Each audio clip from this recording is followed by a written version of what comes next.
Hello, everybody, and welcome to tonight's episode of Late Night Q&A with ZodWriter. First of all, I want to welcome everybody and thank you all for being here. I know it's been a good week, almost 2 weeks since I last did a late night Q&A, and I apologize for that. I had a real busy week last week and wasn't able to do a stream, but tonight I'm making up for it because I have one of the coolest people that I've ever had a chance to meet online, and that is none other than Super Bro Corey, one half of the Bat Channel. Okay, and I don't know if you ask Super Bro Corey, he's probably the better half of the Bat Channel, Ooh, but ooh. that's and you know what, we have a special announcement Special that is announcement. going to be happening a little bit later on today. So like Mikey Sutton and Sil Abdul, hashtag Sil Nation, we've got some special stuff that we're going to be sharing with you guys tonight. So you're going to want to stay tuned for the entire episode. What could And it be? What could yeah, it I be? mean, it's going to be amazing. We got, and speaking of the Bad Channel, the other half of the Bad Channel, Mm, we've got in here. We've got can't wait for the show. Trey has been replaced by Zod. true. Hashtag Super Bowl Corey ditched the Bat Channel. Well, Mm, Trey, I don't know whether or not to call you a prophet or what, but you've been right about a lot of stuff lately, and you check your watch. I really, I don't know, Trey. I don't know what to say mm. here. Yeah. Uh, the Bat Channel says to smash that like button and subscribe to my boy ZodWriter. Thank you, Good Bat job. Channel. That's definitely something that we hope happens around here. We want to get plenty of likes. It's all about engagement. And again, I am so Mhm. happy to be here with you tonight because I've got a lot of stuff to get off my chest, and Mm, Super mm. Bro Corey being here with me is just the icing on the cake. Pow. Super Bro Corey, are you not excited for the Black Adam movie coming up? Bro, I'm thrilled right now, man. I'm so excited. It's me and Trey have talked about before, but this was Black Adam was like the only like former regime DC film that we were slightly interested in, that we would have gone seen in the movie theaters. But since the new regime has taken over, and we've been watching, So Nation and the things that have been going on there. We kind of knew what the path was going on today, and all the announcements that have come today. So it's exciting. I'm excited to see my man come back. So Henry Cavill, baby, back in Now, the now, streets. now, now. Speaking of which, as a lot of Mm. you know,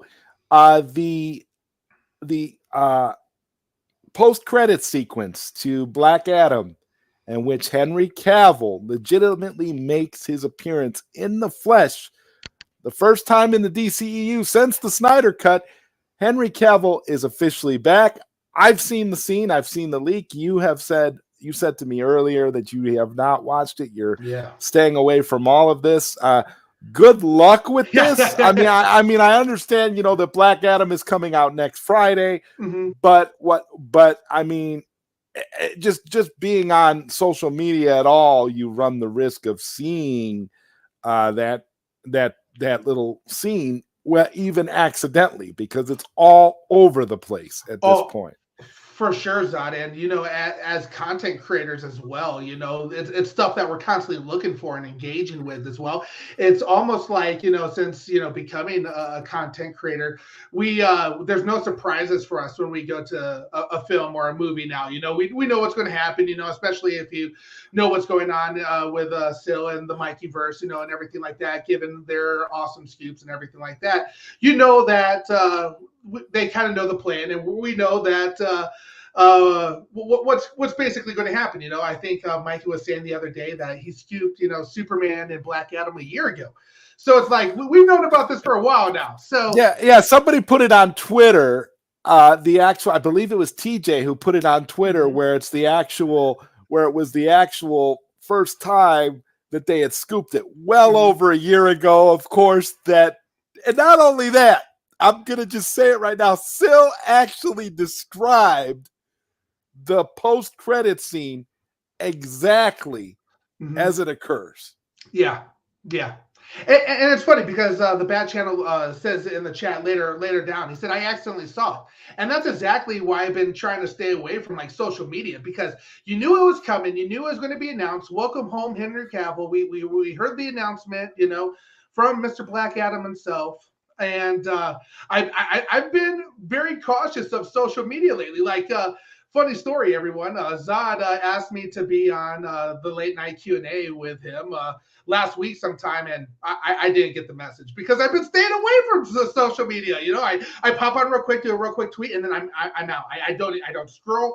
I don't move anything at all. And I've been avoiding it. So thank God Zod texted me. Otherwise, who knows what would have happened tonight. See, and this is what I love, Corey, that we're all such good friends, and we have like a multitude of ways to contact one another, because the thing is I understand you being Super Bro Corey, being the Uber Superman fan that you are, that you would want to wait until you have an opportunity to see Henry Cavill on the big screen.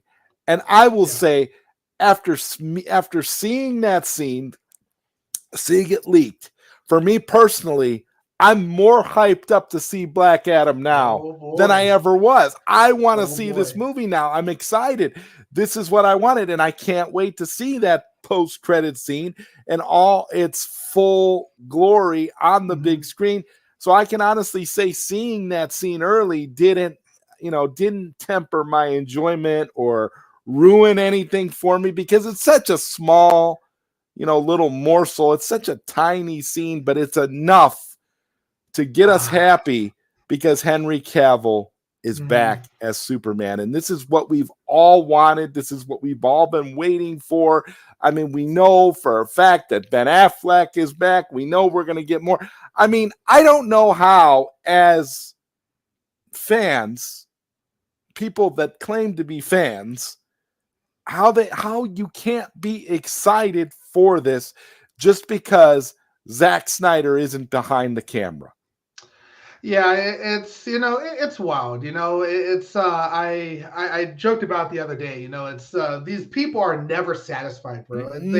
They always have to find something to bitch and complain about. And I'm just looking for a good movie, something that's going to entertain me. But the fact that Henry Cavill's coming back has me thrilled. Like I can't wait to see the final scene there. I'm looking forward to it. What these people, these fans, don't seem to understand is that contractually, even if Zack Snyder wanted to come back right now and direct Justice League 2 and 3, he couldn't do it because he's contractually, not to mention his time is tied up.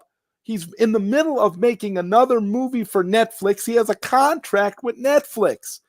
And so I don't understand why these people don't see that and don't. What do they expect? DC to just be on a complete hold until Zack Snyder is available to come back and do Justice League 2 and 3? I mean, what I don't understand, and what I'm trying to rack my brain around, is if you're a fan of Zack Snyder and you want him to finish his arc, which is Zack Snyder's Justice League 2 and 3. Those are the only things that Zack was supposed to come back and do. Now there's a chance that he might come back and do more if he's given the opportunity. If WBD, if it's an amicable partnership, he may do more, right? But he can't do anything until he's fulfilled his obligations with Netflix. Yeah. And I don't know if I believe that the fans that are upset that Zack Snyder's not involved, like right now, are really Zack Snyder fans. I kind of don't believe it, because while Zack Snyder is the GOAT, if you just cram so much stuff to him to direct all at once, so he's not going to be able to give it 110% for every film. So let him, keep perfecting each film that he does, do the workload that's necessary for him. We don't want to overwork Zack. Let him do his thing. Let the plan take place. And then when it's time, let's bring him back in. But in the meantime, could you imagine going without a DC film for a couple years?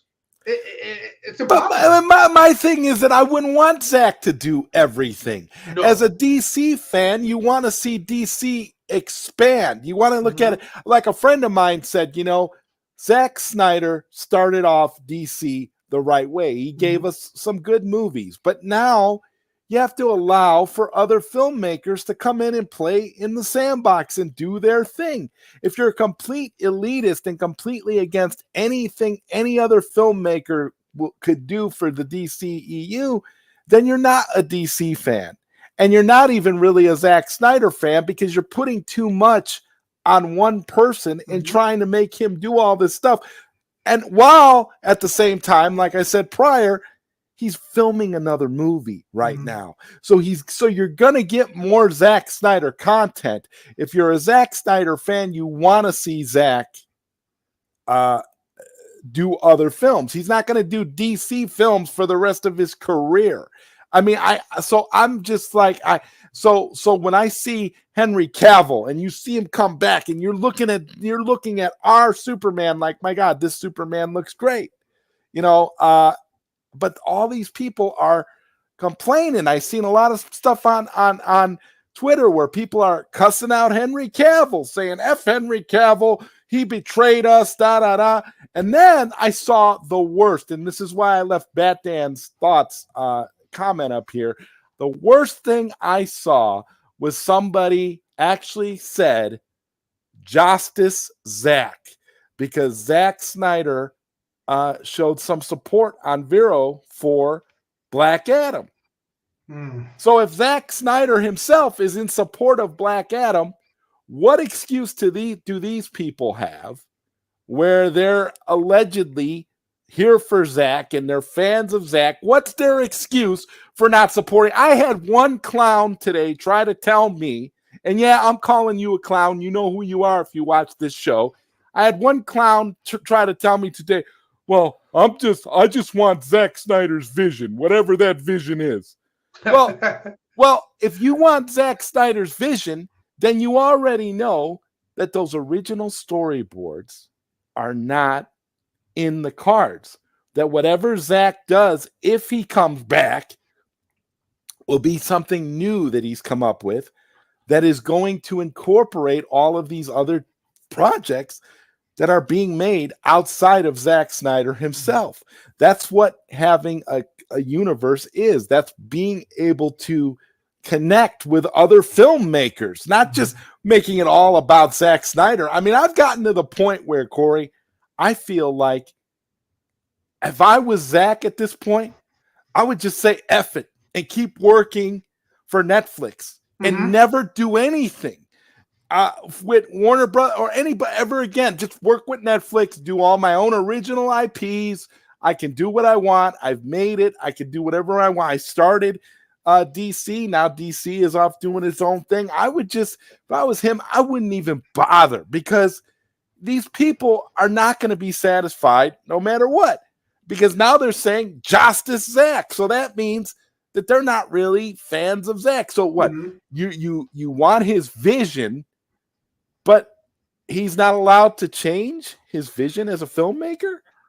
I tell you what, and there's two thoughts that I have there. One, do we even really want the exact the game plan? Because if the exact storyboard is what I'm trying to say, because we know what the plan is. We still want some surprises. Can he follow certain stories? Sure, but two. I think it just it speaks to the level of how amazing Zack Snyder is as a human being, because it's not about those fans that are hating on him right now. He's going to be doing it for us. Zack's back because of us. The fans that have supported him the entire time. That's why Zack is saying, you know what, Black Adam is a good film. I'm going to like this. I'm going to like this content. Henry Cavill's back as Superman. That's something to be jacked about. He's a comic book. He's a DC fan. He's just a fan of good content. So let him be happy about it too. But guess what? He's going to come back because of us, the fans that have stood by him the entire time, that have really enjoyed his work. He's back, baby, and that's what's exciting. He's back for us, for the good people. That's a beautiful, beautiful thing. And Bat Dance Thought said, so I realized Man of Steel is such a disgrace to the Snyderverse. Henry Cavill wears the Justice suit for the whole time. And you know what? Your humor in that and your sarcasm in that post you just made, Bat Dan, does not does not go unnoticed. I totally feel you. I get what they're saying. And here's the thing for me. Superman wears the red and blue in Zack Snyder's Justice League. Mm-hmm. It's not like the entire time that we see Superman, he's wearing the black suit. I got news for all these people that claim to be fans and claim to know this stuff. Superman, and you would know this because you're a big Superman fan, Super Bro Corey. Superman was never meant to wear a black suit permanently. The black suit only exists for the purposes of regeneration because Superman is coming back from the dead. That black suit has rejuvenation power and it helps him recover from death. That's the only reason why Superman is wearing the black suit. It's a temporary thing. Eventually, he goes back to the traditional red and blue. Am I right or wrong, Super Bro Corey? You're absolutely right. And the thing that I found amusing was, to me, when because the question was brought up a few weeks ago on the Bat Channel, and everybody was there like, do we think it's going to be red suit? Is it going to be black suit? I was like, there's no way it's going to be the black suit. Black Adam, his suit, he's a little bit kind of that darker, not necessarily a hero. It has to be blue suit Superman. To contrast exactly with Black Adam. Yeah, you wouldn't want to see Black Adam suit and black suit Superman standing right next to each other. It's not that beautiful picture, that comic book shot. And what these idiots don't get, and what these idiots don't get about that is, if Superman was wearing the black suit, that would mean that Black Adam takes place sometime during Zack Snyder's Justice League run. And don't you want Zack Snyder to tell Zack Snyder's Justice League 2 and 3 the way that he intends to tell that story? Do you really want another movie to come in there and say, okay, we're part of this continuity, so Black Adam actually takes place prior to Justice League 2? That's essentially what would happen. So now Justice League 2 would have to somehow reconcile the continuity of the events that happened in Black Adam. So I don't know necessarily if that's really what, as fans, you would want, but that's something that, again, they're bitching about. They want, Black Adam to be, and they want Superman to be wearing the black suit. So basically, if Superman was wearing the black suit, that would tell these people that are fighting online that Black Adam is taking place in the Snyderverse. So the only differential, the only thing that they're going off of is the fact that Superman is wearing the blue suit. If Superman was wearing a black suit, it's Snyderverse. But because he's wearing his traditional colors, it takes place in the Justice League timeline. And I think that's a completely ludicrous way of looking at things. It could be its own timeline altogether. Again, this is new DC we're talking about here.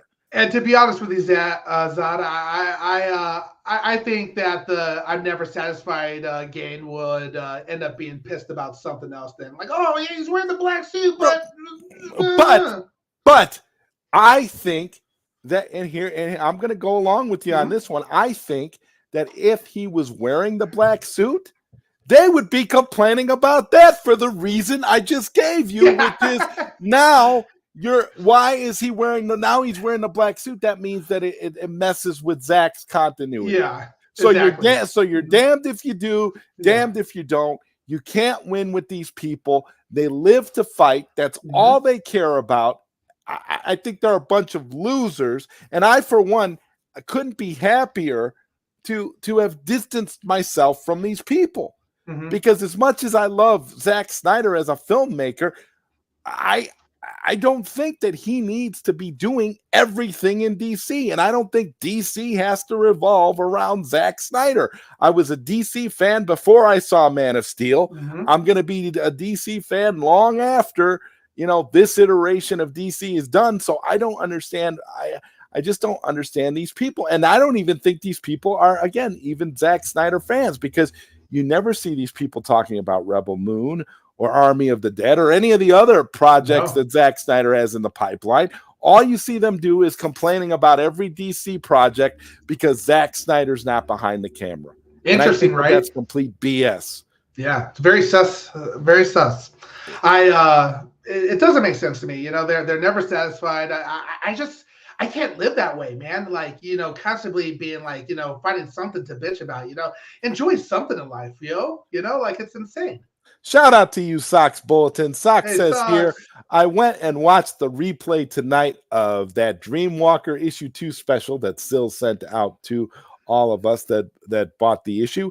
Now I see the Zod and Sock connection. Yeah, I think it's awesome, Sox. That was another stream that if you didn't get a chance to check it out, a lot of us who purchased the Dreamwalker comic were on the panel for that stream.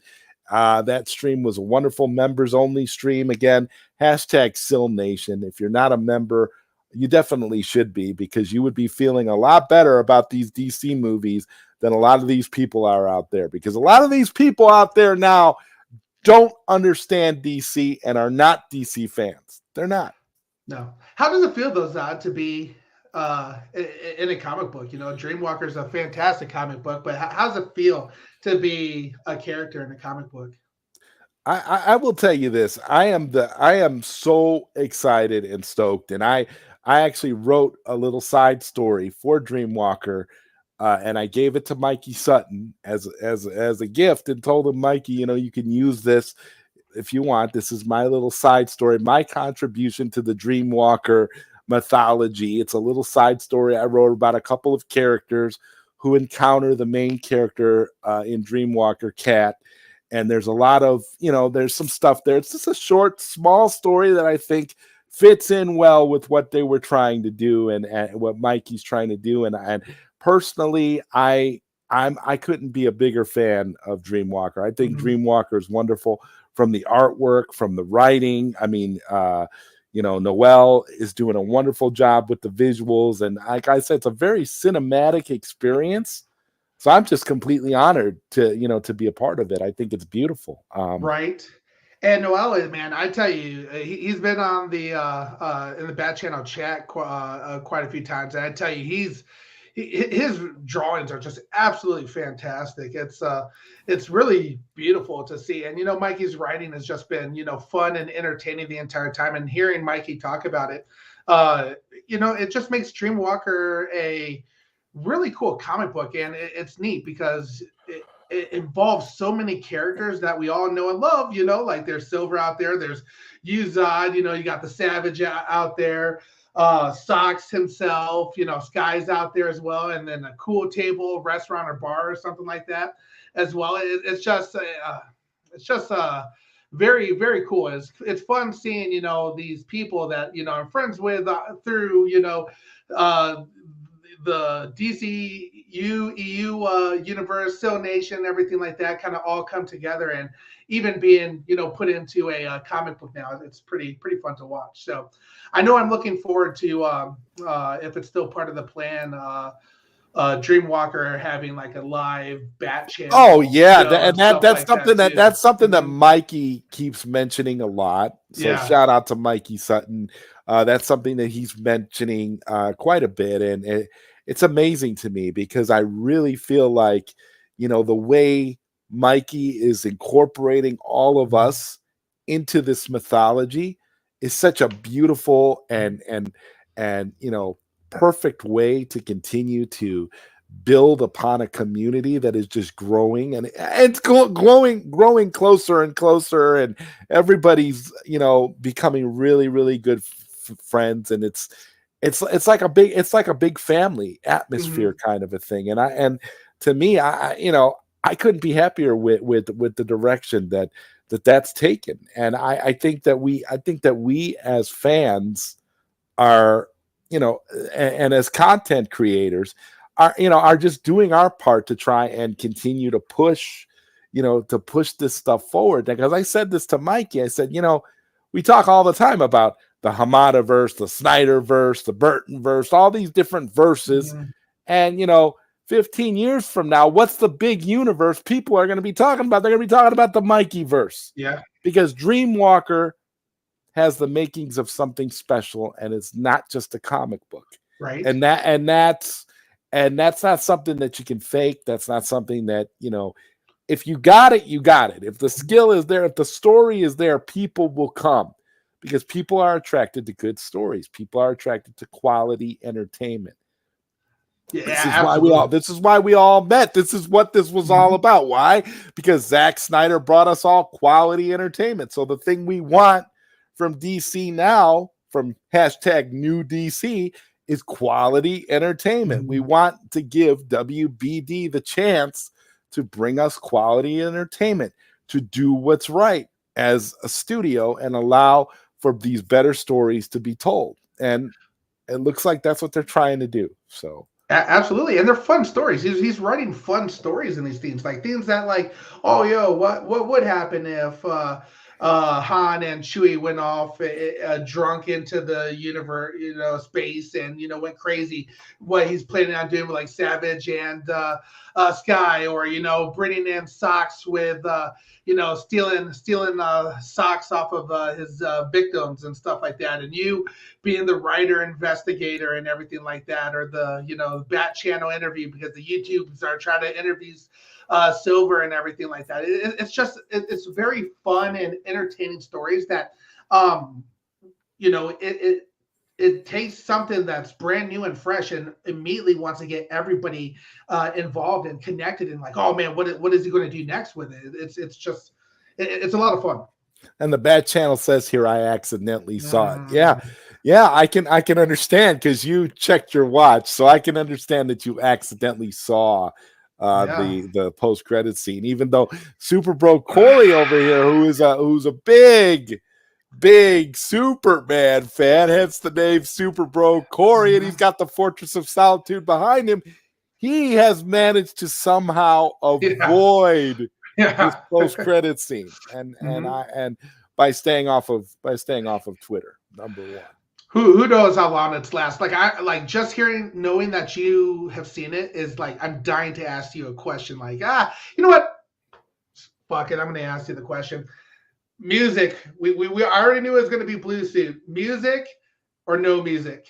I didn't really hear any music. It was, but see, the thing is that the scene is kind of, the leaked scene is really, it's tough, because the crowd gets so excited when Henry Cavill comes out that it drowns out anything that's going on in the background. So you really don't hear, you barely hear what Henry Cavill is saying, because the crowd is just so excited and so hyped to see Cavill back. I mean, that was a hell of a reaction. It's actually worth watching the scene just to see how excited the crowd was for Henry Cavill to be back as Superman. And, and the fact, and again, Superman is back. Definitely, baby girl. This is what it's all about.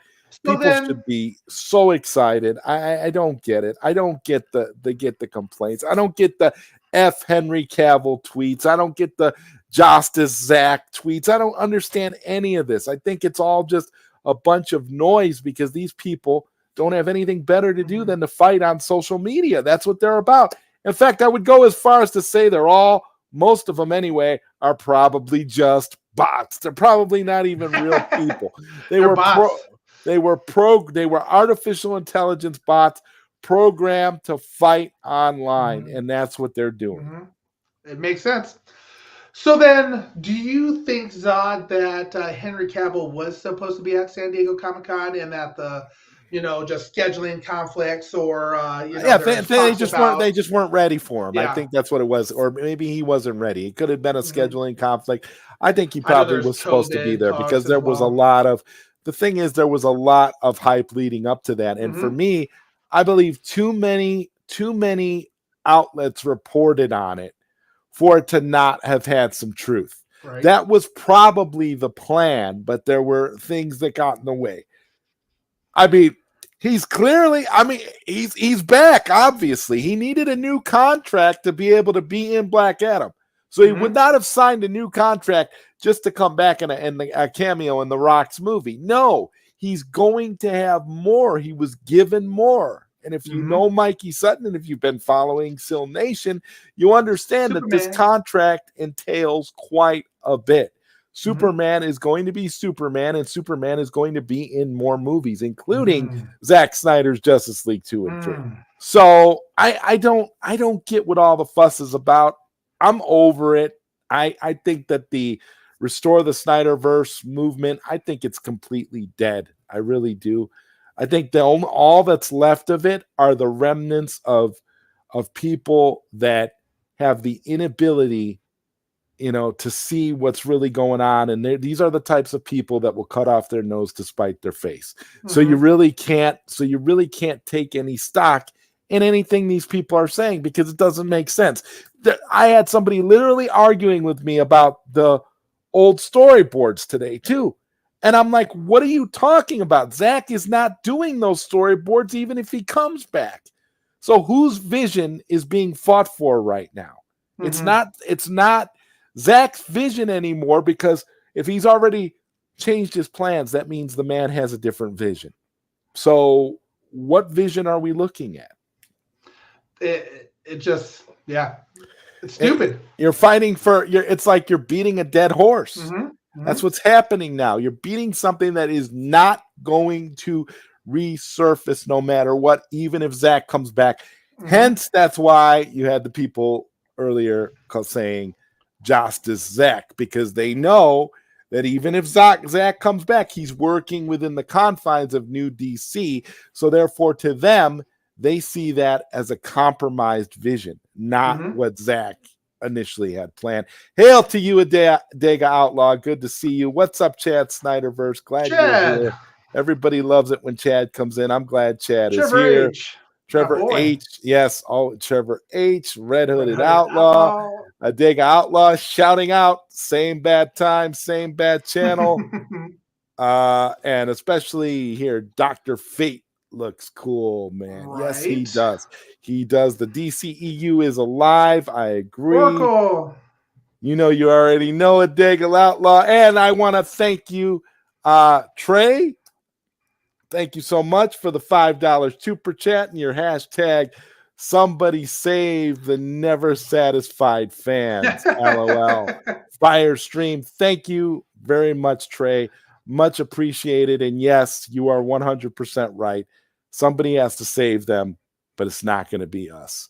Because at this point, I feel like it's dead. And anytime I see anything like that, and then I got people coming in when I'm voicing enthusiasm for Henry Cavill and I'm excited for Black Adam, I got people coming in my mentions attacking me for feeling that way. And it's like, listen, how can you not have seen that scene and not have goosebumps and be excited for the future? Right? Just hear, I can imagine just hearing the fans just roar when they see Henry Cavill, giving you chills. So just seeing him come out and hearing the roar, that's chill worthy right there. But I do appreciate Trey with the somebody save me Smallville reference already. So I feel like there should be like a game tonight for those in the chat. If Smallville gets mentioned, you have to take a shot. and you know what, you know what, baby girl, I can totally respect your opinion here. Baby girl says, I have some issues with that post-credit scene, but Henry Cavill is back, so that's all that matters right now. Well, my problem again, baby girl, is we got to wait until we're actually in a movie theater watching that post-credit scene. You have to remember, you're looking at a very low quality bootleg of the scene, and you got a very loud crowd. You can barely hear anything that's being said. You can't really get the full, greatness of the visual because you're not seeing it in high quality. And that's what people need to understand too. Wait until you've had a chance to see it in theaters and then reassess how you feel after you've seen it the way it was intended to be seen. Because seeing it again, do what Super Bro Corey is going to do, which is Super Bro Corey has not seen the scene. And I give you all the credit in the world for that, because I wish that I had your kind of resolve, Super Bro Corey. I wish I could have been like that, been one of those people say, no, I'm not going to see the scene. It's enough for me just to know for a fact that Cavill's back. I will wait and see it when it's in the theater. I couldn't do that. I don't have that kind of self-control.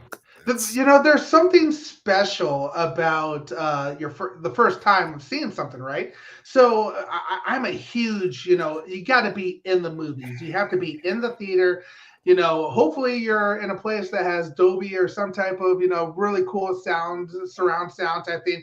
IMAX is great too, but I actually kind of prefer the Dolby because, I'm looking forward to going right? to the movies and seeing this so Right? much. I am so hyped for this because I think it's going to be it's going to be a Mm-hmm. decent film. And I think I think getting Cavill back is just the cherry on top. And Absolutely. I'm expecting them to hopefully announce something else with Cavill shortly after Black Adam comes out, because you would think that they would want to capitalize on all this Cavill hype. Henry Cavill is your most loved Superman since Christopher Reeve, in all reality. When you talk about legitimacy of the Mm-hmm. character too, he brought a gravitas and a legitimacy to Superman that we hadn't seen in so long. This is why people are so excited. This is why Black Adam has potential to be a blockbuster, money-making film, because people are going to want to see that scene in the theaters multiple times. Yeah. And if I was David Zaslav, you'd be getting tons of Henry Cavill as Superman after this. You'd be like, pow, pow, pow, pow, pow, pow, pow. Right, one after You'll another, be because tired of Henry Cavill as right, Superman. you get tired of done. Superman by Yeah. the time he's done.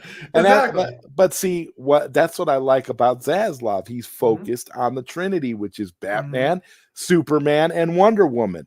Yeah. I want to be honest with you. I don't really care so much if it's necessarily, slavishly connected to the Snyderverse. I just want them to tell good stories with these characters.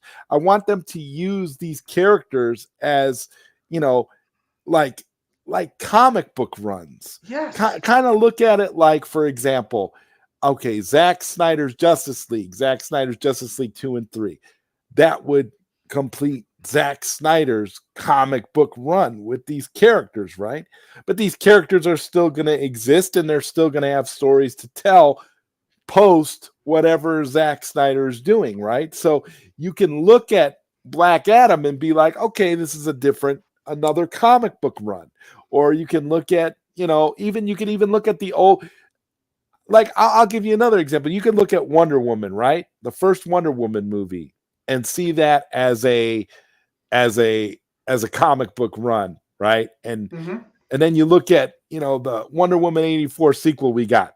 That's part of a separate continuity. It's a separate comic book. It's almost like Wonder Woman 84 was a one-shot because it really didn't connect to anything, right? And is Black Adam necessarily going to, well, from what I hear, Black Adam does a great job world building. From what I'm hearing, Black Adam is cemented as part of the future of the DCEU. And that could be a good thing depending on how it's executed in the film, which is why I'm super excited for the film. I don't know. Yeah, absolutely. And I completely agree with what you're saying about the Trinity as well, because, it was beautiful what we saw in BVS. That scene was absolutely amazing. And if DC doesn't release some sort of Trinity films, it's going to be a complete mess by them. They have to give us some more Trinity. And the fact that David Zaslav is saying that he likes that Trinity makes my day even more, because that was so beautiful in BVS. Hey, good Austin. Yes, good Austin says, much love, guys. Super Bro Corey is the absolute best. So happy you're giving him some shines on Ryder. Absolutely, man. I've wanted to get Super Bro Corey on here for so long. And since you've mentioned that, the good Austin, we have a very special announcement to make here tonight. The Super Bro Corey has agreed to leave the Bat Channel and become my permanent co-host on late night Q&A. That's right. Bye, I have decided to steal Super Bro Corey from the Bat Channel because, after all, Super Bro Corey is a Superman fan, and I'm ZodWriter, so I'm obviously a Superman fan. And actually, Bat Channel is kind of it's a different hero It's a different thing altogether. And So it would make sense, for yeah. us to. And to Yeah. be honest, is the Bat Channel really a DC channel? Is he really a DC fan? Right. He's changed his he's changed his channel. He did that thing where he a was the Spider-Man Spider-Man channel. channel. Yeah. I mean, that kind of changed things. And I think that if you can, and my thing is, if you can go from that channel to Spider-Man channel over a few shots at your channel, well, I mean, if you stand for nothing, you fall for anything, and I think that's what's happened with Trey. So we just kind of have to. Yeah. Plus, we know he's a fake as well. We know for sure he checked his watch. He's lying about that. So and he's not a real DC fan. So just makes sense. ZodWriter and Super Bro Corey joining forces. It just makes sense. It just makes sense because we're Superman fans. Exactly. The Bat Channel is a different hero. Yeah. So maybe the Kryptonian channel or something like that. Right, something like that. Like Kryptonian Q&A or something like that. We're gonna work out those details later. But it's kind of it's one of those things. It's one of those things that I can't even keep a straight face. It's so funny. It's hilarious. Oh God. Oh God, Trey. I love trolling him. I tell him every time we jump on a show together, like, how am I going to cancel you today? Oh my God, that is just hilarious. I mean, he's a his comments are hilarious in there as well. When you get to him, that's so funny. When we get to him, we'll talk about that later. real slow at getting the comments. You gotta get Corey in here to get the comments up faster, right? I mean, it's like how you guys do it on the Bat Channel. You really try to show all the comments. They don't seem to understand the purpose of the black suit. Yeah, Lucas, that's true. There is no, they don't understand it. I guess they think that Superman is supposed to have a perpetual black suit from here on out. Oh, it's just a black suit, they thought. Right. Oh, he can't wear red and blue anymore because that's justice, right? The Kryptonian ship also has several suits as well. Exactly. I have to agree there. And El Necron, what's up, man?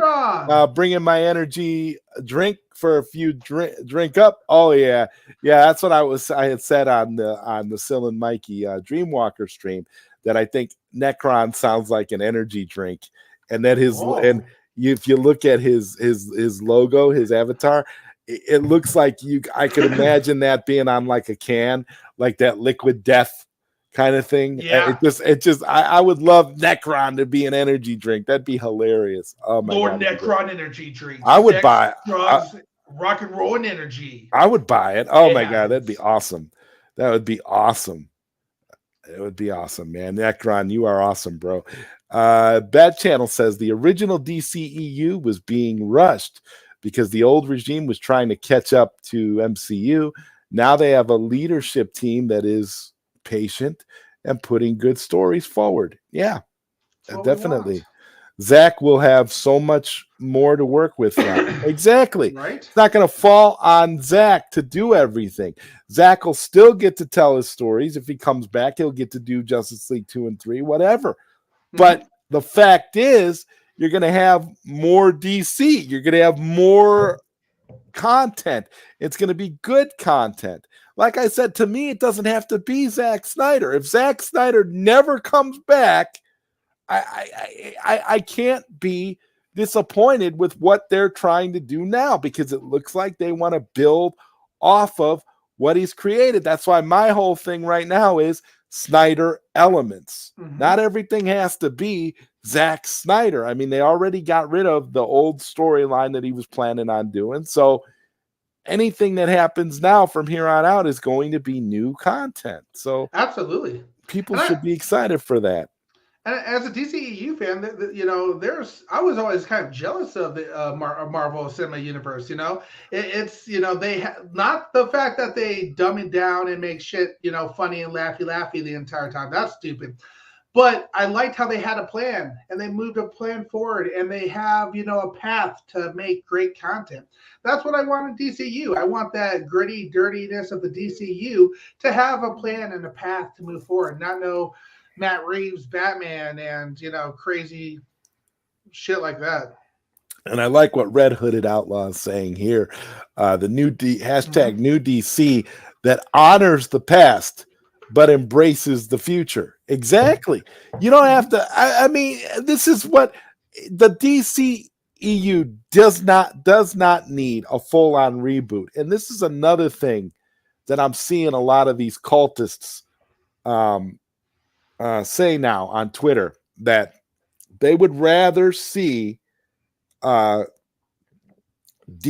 fully reboot than have Zack Snyder come back and work within the confines of a new DC. Wild. Just absolutely wild. Why? Let me ask you a question, Super Bro Corey. With a Superman as popular as Henry Cavill, why would you want to reboot if it's not broke? If you can patch it up and fix it with better storylines, and you can move forward, pleasing the general audience as well as some of the fan base. Obviously, you're not going to please these bots, but they're not real people anyway, so you shouldn't worry about pleasing them. But the point is that it's like at this point, you should just be excited. I mean, it's been a long time since I've been so excited for a DC movie. I mean, come on. Exactly. And if those are real people that are still upset, you need to think that, it's all right to be upset that the old DC regime screwed you guys. That's what they did. They screwed us. Unfortunately, that's how it happened. And we're on a different path now. And the path that we're moving forward on is showing new hopes and new glimmers. The new regime is showing us things that are appealing to us to bring back these Zack Snyder elements that is going to bring us great content again. And for that alone, we should be excited. Exactly. And George, what's up, man, says the old regime is gone. Like, damn, if there's any movie we should give a shot, it's Black Adam. Yeah, because Black Adam is the first. And I did see some comments on Twitter about, Walter Hamada's name is on Black Adam. Well, yeah, because gotta remember, Black Adam has been in development since 1998. So there's going to be a lot of people's names on Black Adam. But, I mean, you have to look at who's in charge now. And you have to understand that if the old regime was still in power, Henry Cavill would not be in this movie. You have to understand that the old regime wanted to replace and remove all elements of the Snyderverse. That's why there's so many reshoots and stuff going on right now, because that Flash movie was set up to erase the Snyderverse, okay? And Michael Keaton was meant to come in and supplant Ben Affleck as the DCEU Batman, which we now know has been changed, okay? So these are the kinds of things people need to understand. They need to realize that if the old regime was still in power, you would have a reason to cry and complain, because you wouldn't have none of this.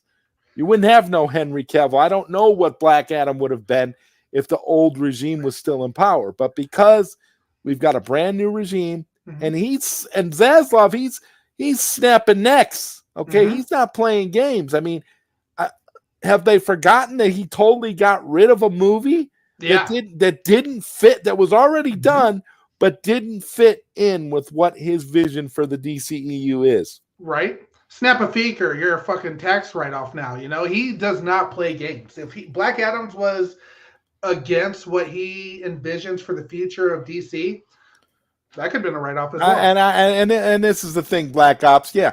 Hashtag Black Adam hype. I believe it. I believe it. I'm hyped for it now. I wasn't at first, but as time goes on and as we've gotten to see more and more of what they're trying to do here, I am hyped now. Now I'm hyped.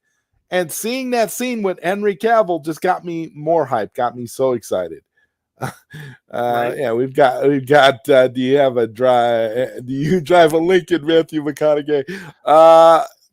Yeah, Matthew McConaughey. I think he drives a Lincoln. All right, all right, all right. Uh, oh, and Oracle's Clock Tower has a question for me. He says, any Yes. update on your book, Zod? Yes, actually, my book, which is called, if you didn't know, is called Paused Not Stopped. It is about release the Snyder Cut Mhm. and restore the Snyderverse. And so far, I am literally 4 chapters in. I just finished Wow. writing a chapter that was a tribute to my good friend Lord Koj and his Snyder Cut fighters that he created for Nice. release the Snyder Cut back in the day.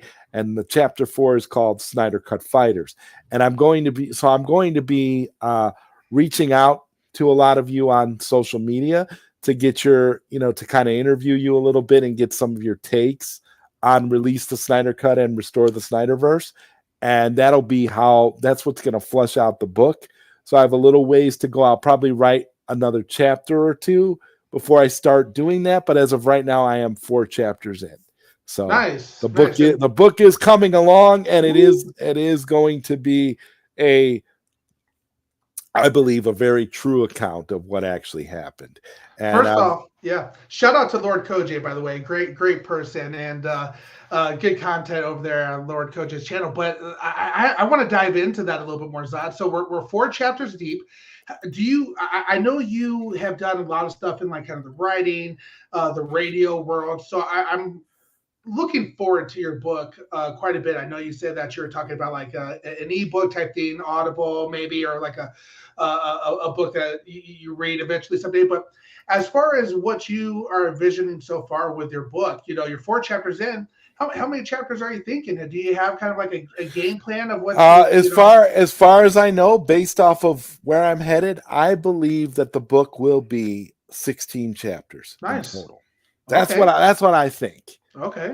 Based off of what I've got mapped out and where I'm planning. Technically, right now, Super Bro Corey, this book is writing itself. Mm-hmm. Every time I sit down to write a chapter, it literally, the stuff just starts coming out, and I don't really even have to think about it. I'm just writing, and it's all coming out quite organically in a way that I didn't expect. I thought I was going to struggle a little bit, but so far it's coming out Nice. good. I That's can't good to even hear. lie. And the thing is I've got ideas for about 6 more books after this. Wow. Not about this particular topic, but I've got other things I want to write about. I've got a couple of, fictional books that I'm planning to, and other things I've got in the pipeline.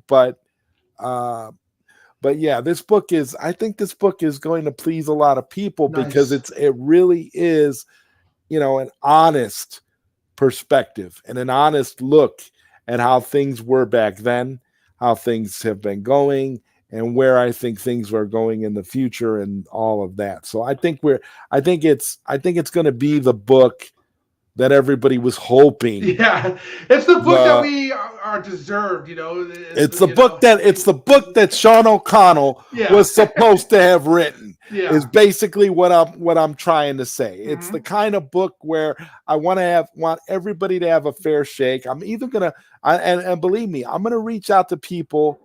I'm gonna actually reach out to people who don't like me and try to get their perspectives too. They don't have to participate; they can decline, but I will at least reach out to them, and I will make note in the book that I did reach out to so and Nice, so for comments, and if they decline, they decline, and that's perfectly fine.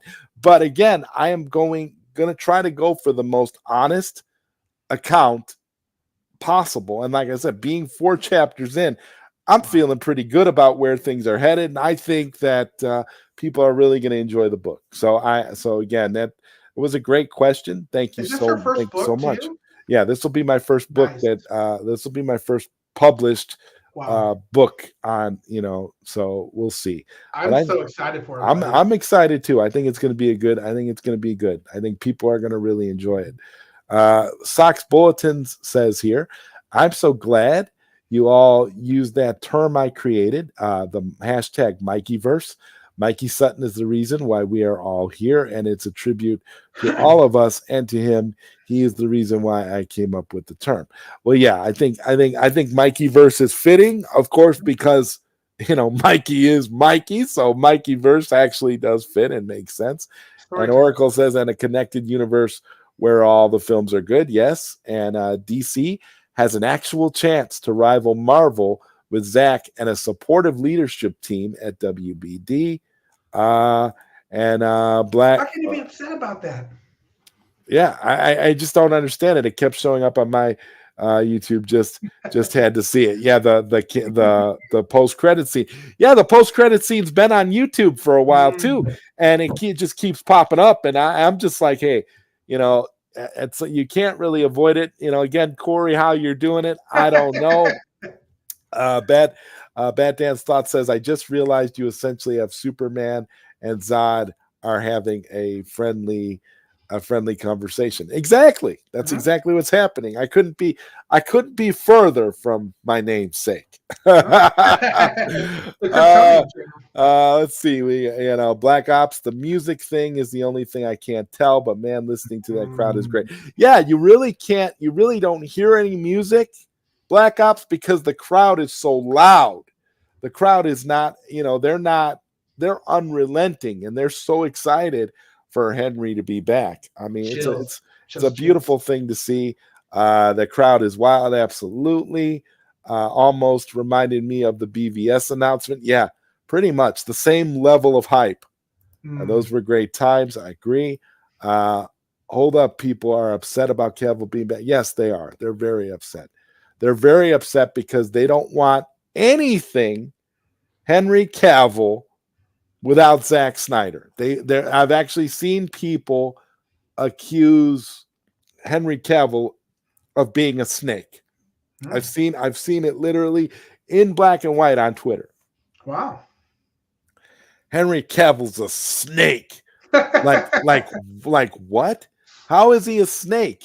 He's not allowed to make a living off of his version of Superman because Zack Snyder's not behind the camera? And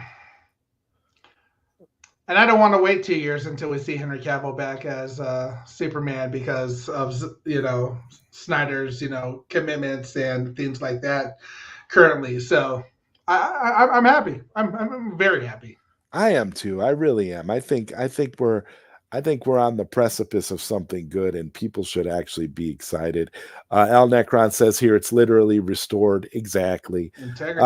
And we got the great Bat channel in here saying, don't forget to smash that like and subscribe to Zod. Thank you so much. Black Ops is saying, if anything, it will be updated and changed to fit the current timeline. Plus, people had lots of criticisms of the OG storyboards. Yeah, they're not using the OG storyboards anyway. Zach is going to have new ideas. Like Corey said, he's going to have more people to work with, more heroes to work with, basically a bigger sandbox now than he had initially when he started with Man of Steel. Because remember, Man of Steel, it was all Snyder. So the fact that they've been able to they're building off of it now, and The Rock is kind of coming in and revitalizing everything. And let's be clear, we've got The Rock and Danny Garcia and $7 Productions. We got them all to thank for Henry Cavill finally being in a position to put the suit back on. Right. And that's great. That's some great stuff. And we got BX Legends in the chat. Yes, what's up, buddy? And what's up, Zod? Super bro. Good to see you, BX Legends. Trevor's laughing. Somebody save me. Boom, take a shot. Baby girl says they are beyond saving, so F them. Well, yeah, they are messed up. Let's see. Getting my shot ready on your left. Everybody's taking shots. True, my issue is the music. Yeah, baby girl, I couldn't hear any music, so I really don't know. I couldn't hear the music over that roaring, super ecstatic Zactivated crowd. I couldn't, that crowd was insane. I don't know what music, is heard, but I saw somebody took a screenshot of the ending credits, and the ending credits does give credit to John Williams for the Superman the Mm. movie theme. So maybe they do use the Superman the movie theme. I don't know. I heard that was another thing people were really complaining about. That should it be the Man of Steel theme or should it be the Superman theme? And I'm curious what your take of it all, Zod, was. Mine was, yes, I love the Man of Steel theme, and that's Henry Cavill's theme. But for those who are not necessarily musically inclined, the people will everybody will recognize John Williams' Superman theme. So it makes sense to me why they use it. Sometimes I know it's related to Justice League and things like that. I let me just be clear, it's not Justice in my opinion. Oh man, Batman says. This question is for you. Do you think Black Adam will outperform Top Gun? Well, Batman, let me think about that. No, I do not. I think it'll be fantastic. I think it'll be huge. I think it's going to be great. I think it can get very close to billion, if not break it, especially now that Henry Cavill is confirmed. But there was something special about Top Gun, baby. There's something special about Top Gun. I have to agree with you 100%. In my opinion, I think Top Gun is the movie of the year. Mm-hmm. I loved it. I thought it was a worthy successor to the first one. And I'm kind of 50-50 as to whether or not I think that Maverick is better than the first one. Yeah. It's hard for me because I love the first one.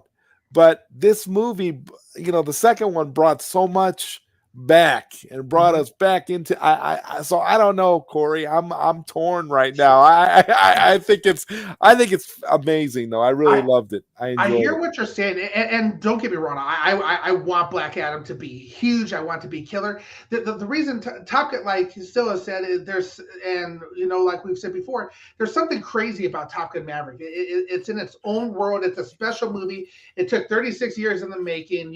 There's a lot of crazy hype around that. Now, as for what you said, Zod, Top Gun Maverick over Top Gun, I'm right there with you, man. Top Gun Maverick is the perfect film in my eyes. There's nothing that they can change. Well, the perfect film to go along with Top Gun. Right. I mean, especially having been made so long after the original Top Gun. And Batman, I'm so glad that you brought that up because, me and Super Pro Corey never really got a chance to talk about our love for Top Gun Maverick on a stream together. So I really, it is one of those things where to me, I mean, I still can't believe they made that movie, and I still can't believe how little it looks like Tom Cruise's age since. Right. I mean, he's gotten a little bit older, but he still technically looks the same. So it's sort of like, I don't know, bro. I hear you, Zod, and it's funny. I've been actually thinking about doing like a fan edit of Top Gun, and just basically all I'm going to do is take Top Gun 1 and merge it with Top Gun Mavericks, just so I could just sit in like a 4-hour long epic, basically. just merge them together as one big film, and just I could see that. I could see you doing that. And it kind of like the same thing with as far as Black Adam goes. Mini-series. As far as Black Adam goes with Superman, very, very similar. I love seeing Top Gun Maverick in movie theaters. I've actually seen it 9 times in the theaters. I've seen it multiple times. Well, no wonder it made so much money, Corey. I'm actually planning on it. People like you. That's where you're going to get though with Black Adam. You're going to get that repeat viewing because people want to see that Henry Cavill scene, man. Even if this is what I'm saying, and this is what I've been trying to tell people all along.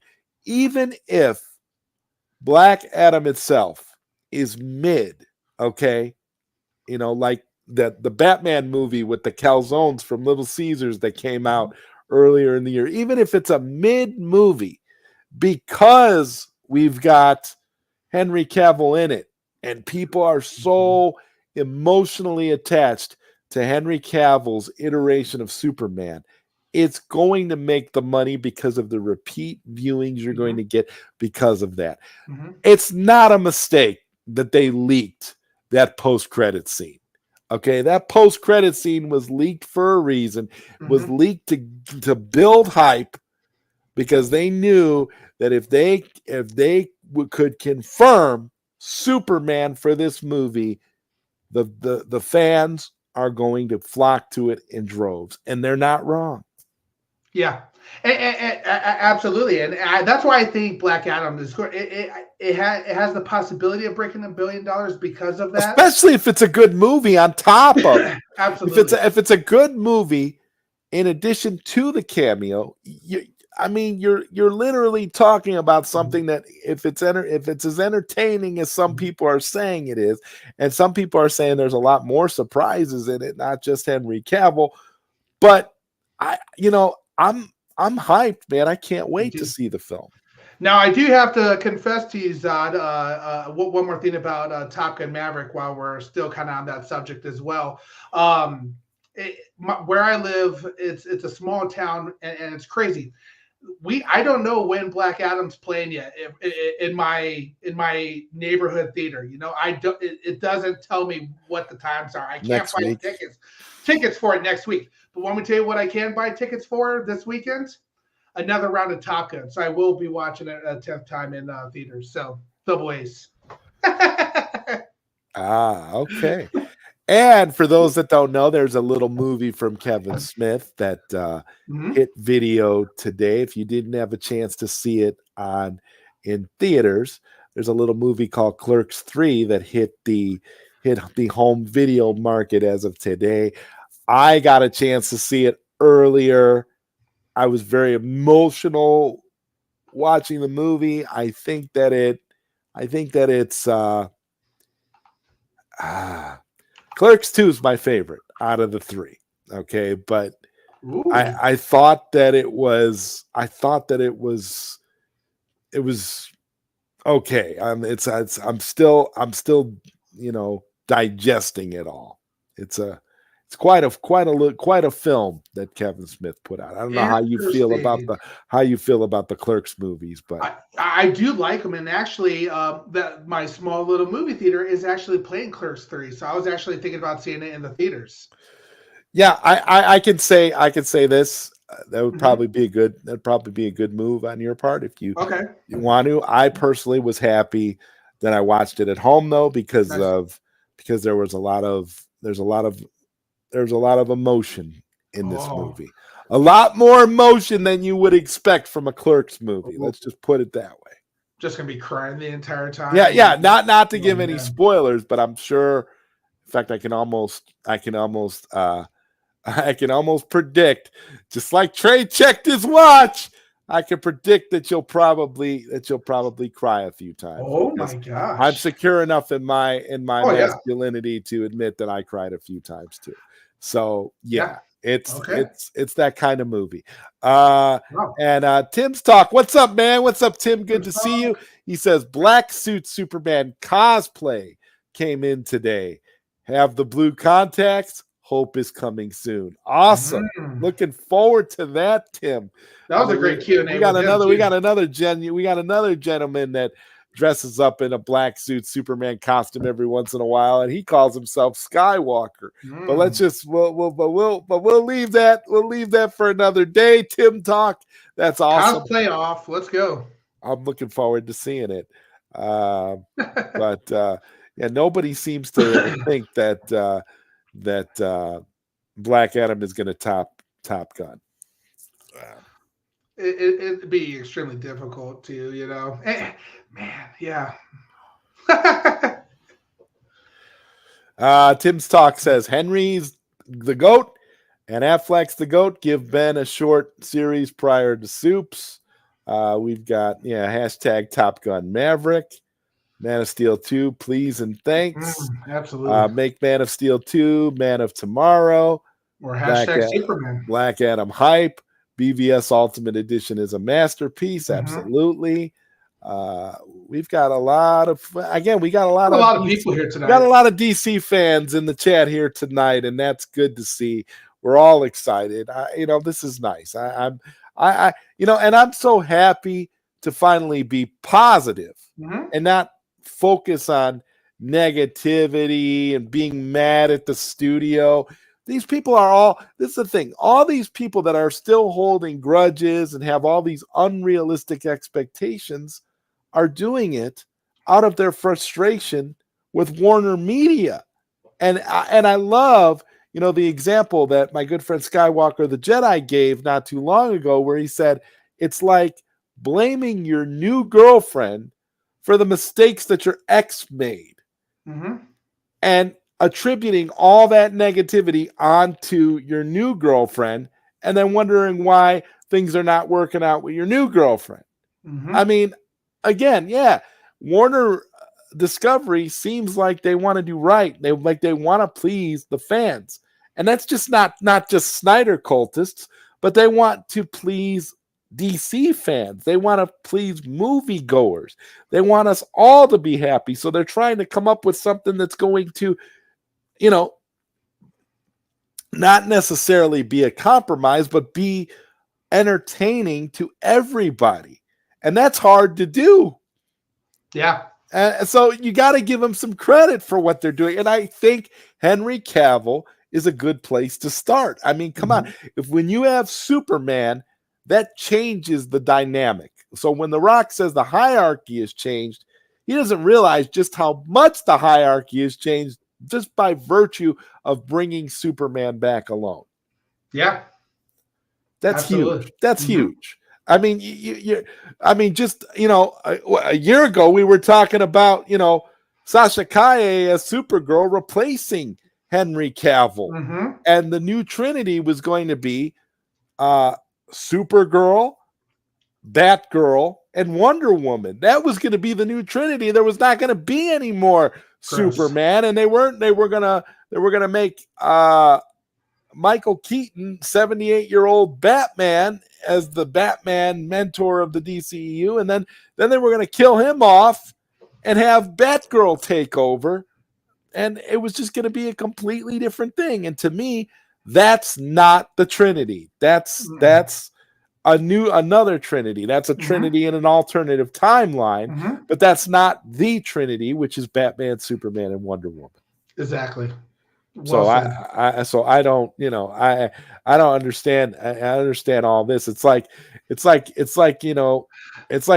think of the term "count your blessings," and that's what I mean. It could be, and this is what I'm saying. It's like, this is a step in the right direction, and it could be a lot worse. You could be not getting anything like this. No Batfleck, no Superman, no Zack Snyder, no Zack Snyder elements, and whatever they want to do. The old Warner Media was totally going to screw us. Period. Yeah. Life's too short to be angry all the time, Zod. If you don't like what's going on here, go find something that makes you happy, people. Exactly. I agree. Super Bro Corey is such a troll. Hey, this is what it was. We were thinking and trying to think of something funny that we could do that would be hilarious, and we would kind of troll Trey a little bit here. Hashtag not real brothers. Looking forward to the Super ZodWriter show. Well, hey, that could happen. In a word hurtful.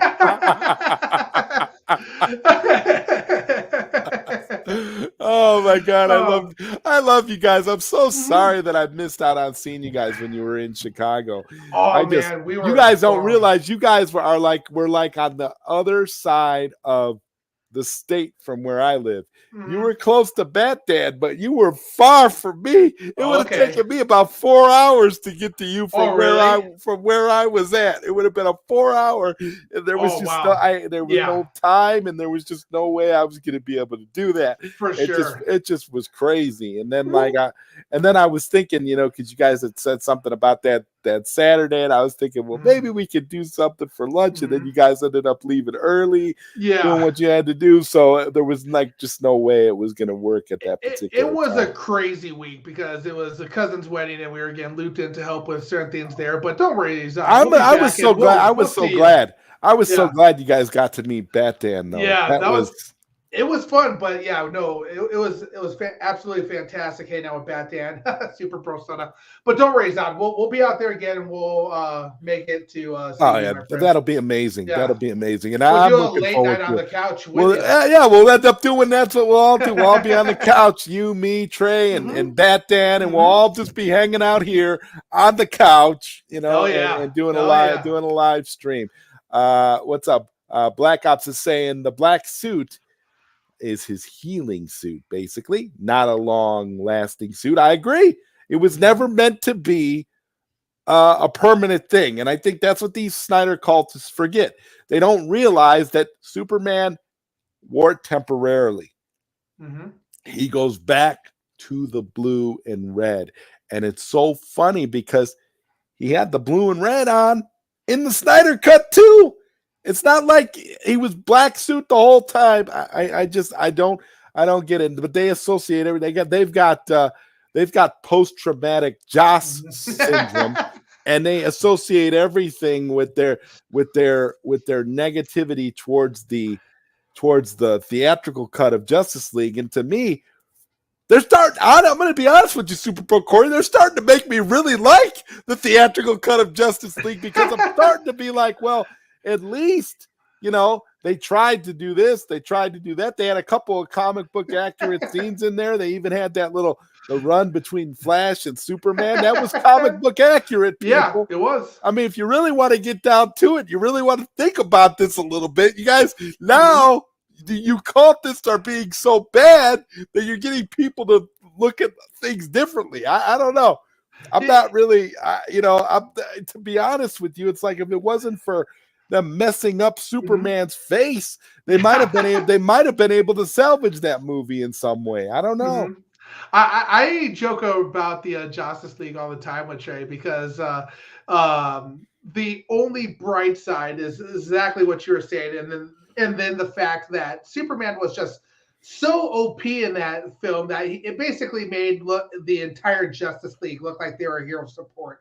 That Superman was the main guy, the entire Justice League was hero support, and I tease Trey all the time about Batman being hero support. So I don't not like you.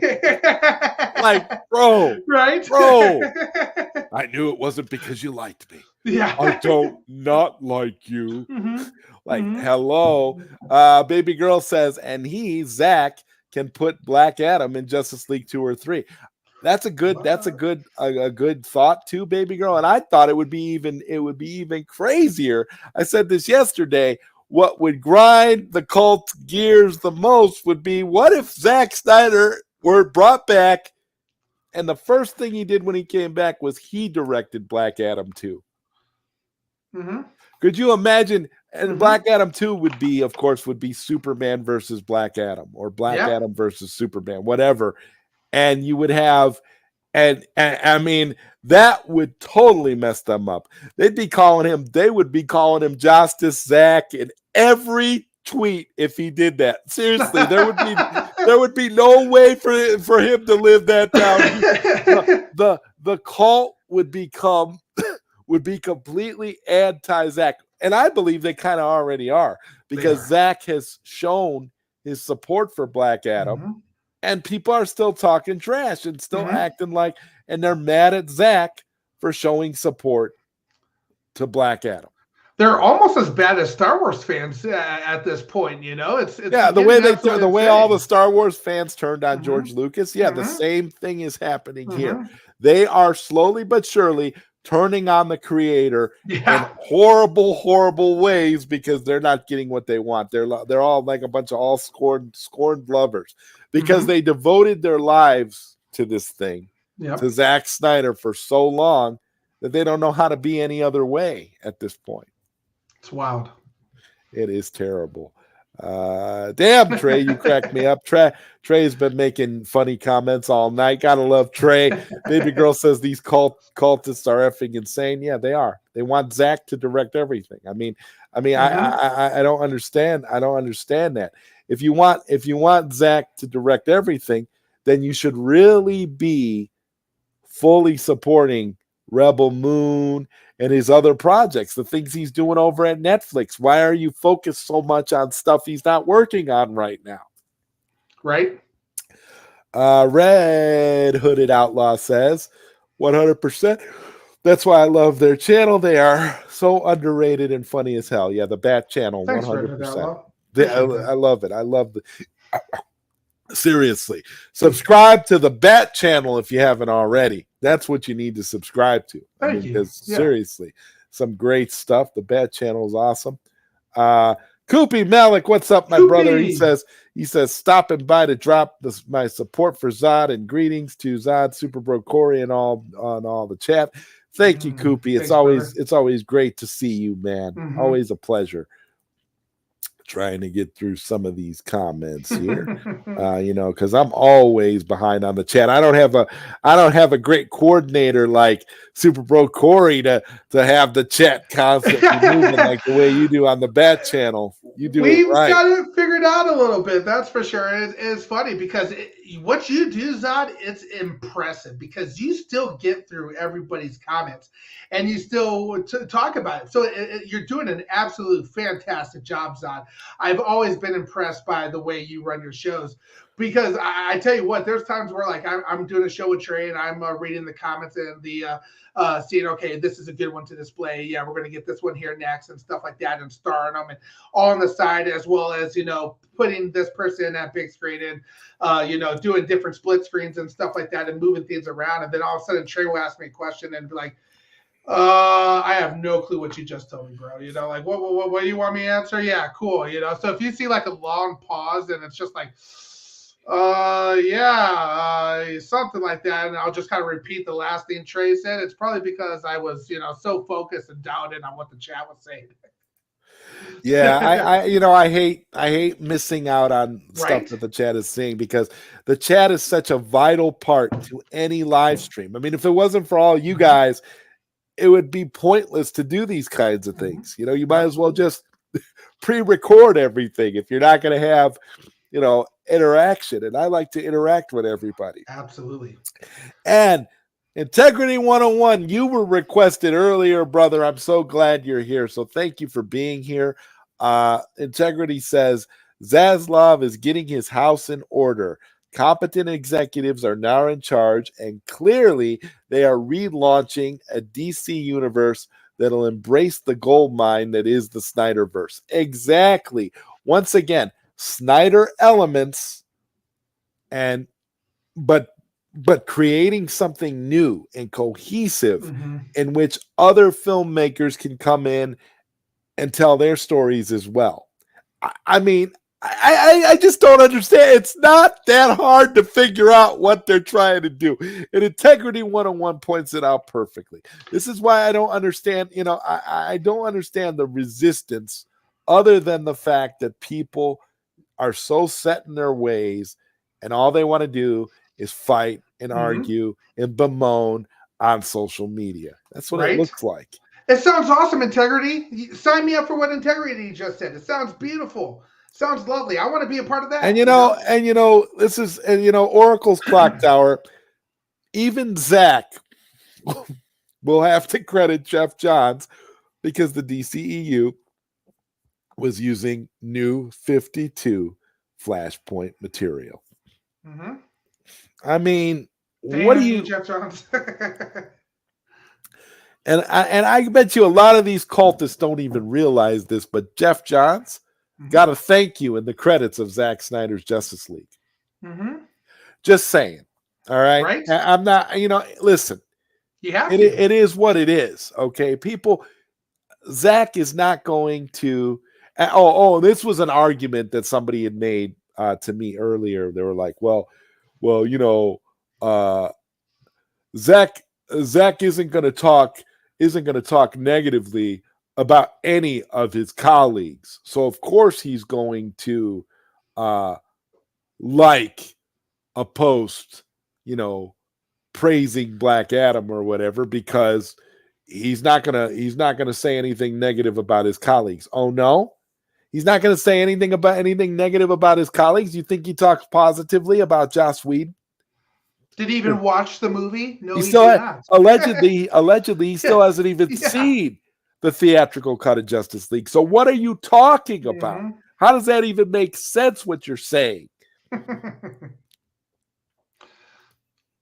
Dumbfounded. Uh, the Rock manhandled WB and got shit done. I Yes, agree. he did. And they, and they chase money and Wonder Woman. Okay. And Integrity 101 says it's clear as day. I agree Inevitable. 100%. Again, Integrity 101, man, always great having you in the chat because you are the one person who, never doubted any of this for a second. He'd been saying it for years, Yep. and it's continued. And again, yeah, my book title, Pause Not Stopped. Absolutely. That's what it is. We're getting it's going to be a great book, and I think you guys It's are a going to beautiful love it. title. Beautiful Yeah, title. and I think it's fitting because that's Hmm. exactly what's happened. Hmm. Pause, not stopped, and now we are getting everything. We're getting everything, and not only Yeah. are we getting everything, but we're getting more. It's like you got to see you got to see Black Adam as more, as part of world building. You've got to see Black Adam as part of what is being laid out here. The groundwork has been laid and the stories are being told. And you've got to look at it that way. You can't just Yeah. revolve everything around Zack Snyder, because think about it. If it wasn't for Zack Snyder, we wouldn't have Henry Cavill as Superman. Hmm. We wouldn't have Gal Gadot as Wonder Woman. We wouldn't have Ben Affleck as Batman. You've got to understand these things, and you got to look at it in the context and stop looking at the theatrical cut of Justice League Hmm. as your boogeyman and your reason for every feeling that you have. Yeah. And you're absolutely right, Zod. And the pause not stopped is just such a beautiful title as well. And if I didn't know you already, Zod, that title alone just piques my curiosity and engages my interest so much already. The title that you created, it just tells me how creative and how in depth this book is really going to be, and how what you're working for. And so, man, I'm excited for it. I'm I'm thrilled. excited too. I can't wait till it's done Hmm. because I want all of you to read it and everybody to be happy. Hmm. Uh, and Trevor says, dope, written by an actual Snyder supporter rather than O'Connell shit. Yeah. Wow. Yeah. I'm not, I am a supporter. I've always been a supporter. And even though, the faux G's in the Snyder Cut movement all seem to hate me now, they have to understand where I'm coming from and understand that I just have a more evolved perspective than they do. That's basically what it all boils down to. Koj is a chill dude. I totally agree. Baby girl says, can't wait for the books out. Am I in your book? Well, baby girl, if you want to be, I'm going to be reaching out to people in the very near future to interview different and get different perspectives. So if you want to be in the book at some point, you'll have to reach out to me either by email or on social media somehow, and so that I can interview you and get your perspective, and I'll put it in the book. Absolutely. I have there's no limit to the amount of people I'm going to be Mm. reaching out to. I'm going to be reaching out to everybody. Like I said, whether people like me or hate my guts, doesn't matter. You know, people know Dave the Film Junkie doesn't like me, and I don't really care all that much for Dave the Film Junkie, but I'm still going to reach out to Dave the Film Junkie for the book and give him an opportunity to, say how he feels if he wants to. But that doesn't mean he's going to, and he could decline. And if he does, that's fine. But that's just one example of what I'm talking about. This book is going to be very thorough, like you said, and I'm going to try to get as many opposing perspectives as possible. I don't have to agree with you. I still want your opinion. I don't care what your view is. I just want your view on things to be documented. And that's the way that I look at it. So, And that's one thing that I've, just have always respected about you, Zod. You're friends with everybody, or you at least try to be friends with everybody, and you allow for opposing views to come on your channel and talk. You may completely 100% disagree with that person, but you're at least going to let them say Right, on and each I'm gonna side. get shade too because Yeah. I may not, but it's like, and I've had that happen quite a few Mm-hmm. times. Well, how could you have him on? Listen, I want you to be able to speak your piece. That's why I got into so much trouble when I did that one live stream, and I try Mm-hmm. to bring everybody together because the thing is I just wanted everybody to speak their Yeah. mind. Don't have to agree with you. You don't have to like me. I don't have to like you. We don't have to be Mm-hmm. friends afterwards. But the idea is if I can hear you out and you can hear me out, that's at least making progress because Yeah. that's a conversation. And Maybe when we can people find can some sit common ground. right, and that's what I've always been about, trying to find common ground.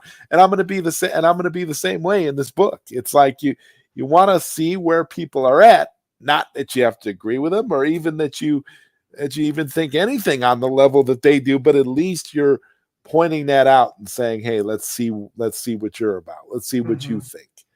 Mm-hmm. Because contrary to what some of my detractors believe, I don't hate anybody. I don't have Mm-hmm. anything personal against anybody. I may disagree with you about how you view things in certain areas, but I don't know you like that.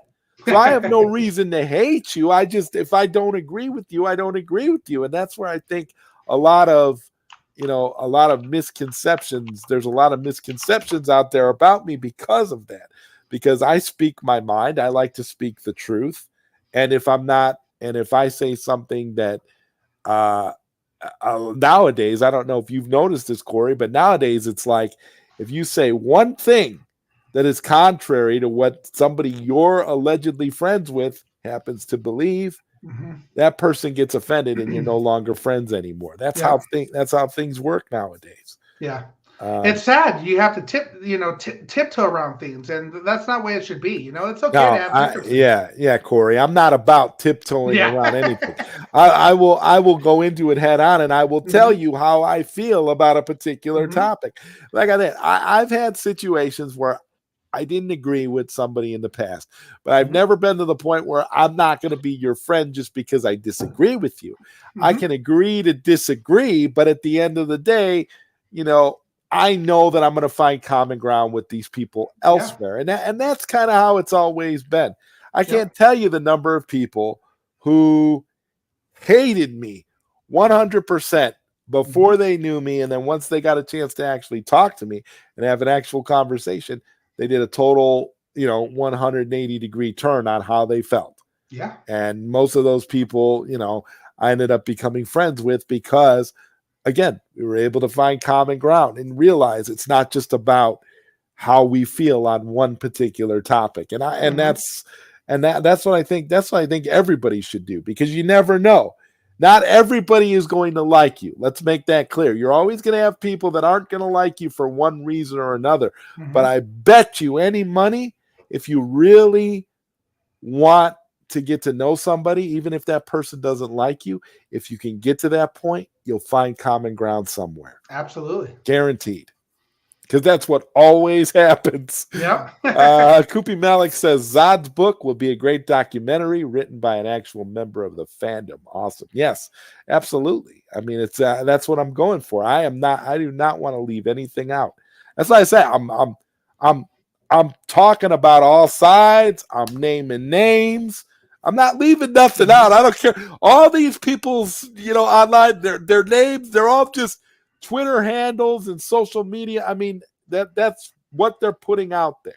So Mm-hmm. their names will be used. Names are being dropped. It's not that I don't really care. You're in the book.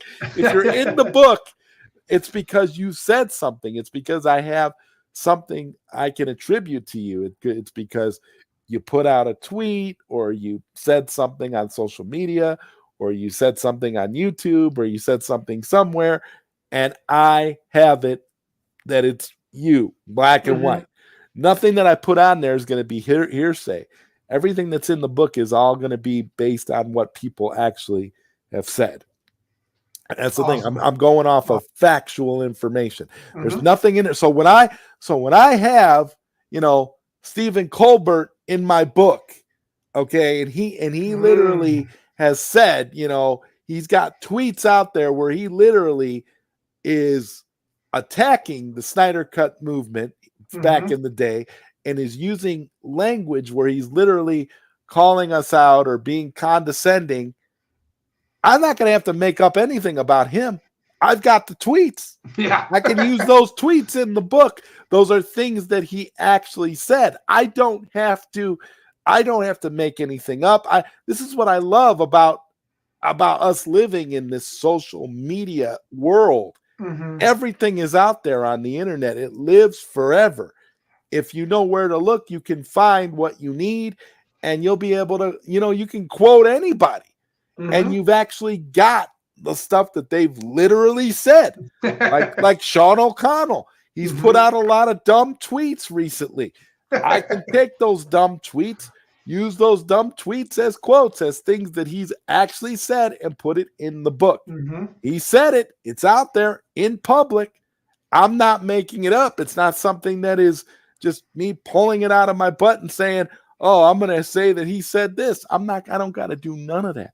I don't even got to paraphrase. I can use people's own words. Yep. That's it. That's the reality. That's what people don't realize about the kind of book that I'm writing. Pause Not Stopped is not pulling any punches. People need to understand that at the end of the day, when they read this, they're going to get an actual account of what happened. Facts are facts. And I don't need to make things up. It's going to be refreshing. And that's what I love about it. The fact that I don't have to make anything up. Nothing has to be hearsay. Any conversations that I've had with anybody via DM, I've got the DMs, so I can just defer to the DMs if I want to use that in the book. Anybody that I go to that tells me that they don't want to participate or they don't want to give if I have something public of theirs that I want to speak on, I can just use the tweets and say, well, Chris Wong Swanson declined to comment for Pause Not Stopped. However, I have his view on this particular topic due to this tweet that he made. And I can quote it, and then people can go and look it up and see that he actually made these statements. Absolutely. You see what I'm saying? So that's what I'm talking about. That's the way that's the way the book is going to be in terms of getting people's actual perspectives. Baby Girl says, love Koj too. He's awesome. Bad Channel couldn't agree more. Mad respect to you, Zod. Mad respect to you too, Bad Channel. Super Bro Corey is here tonight. So we couldn't get any more exciting than that right now. Shocker.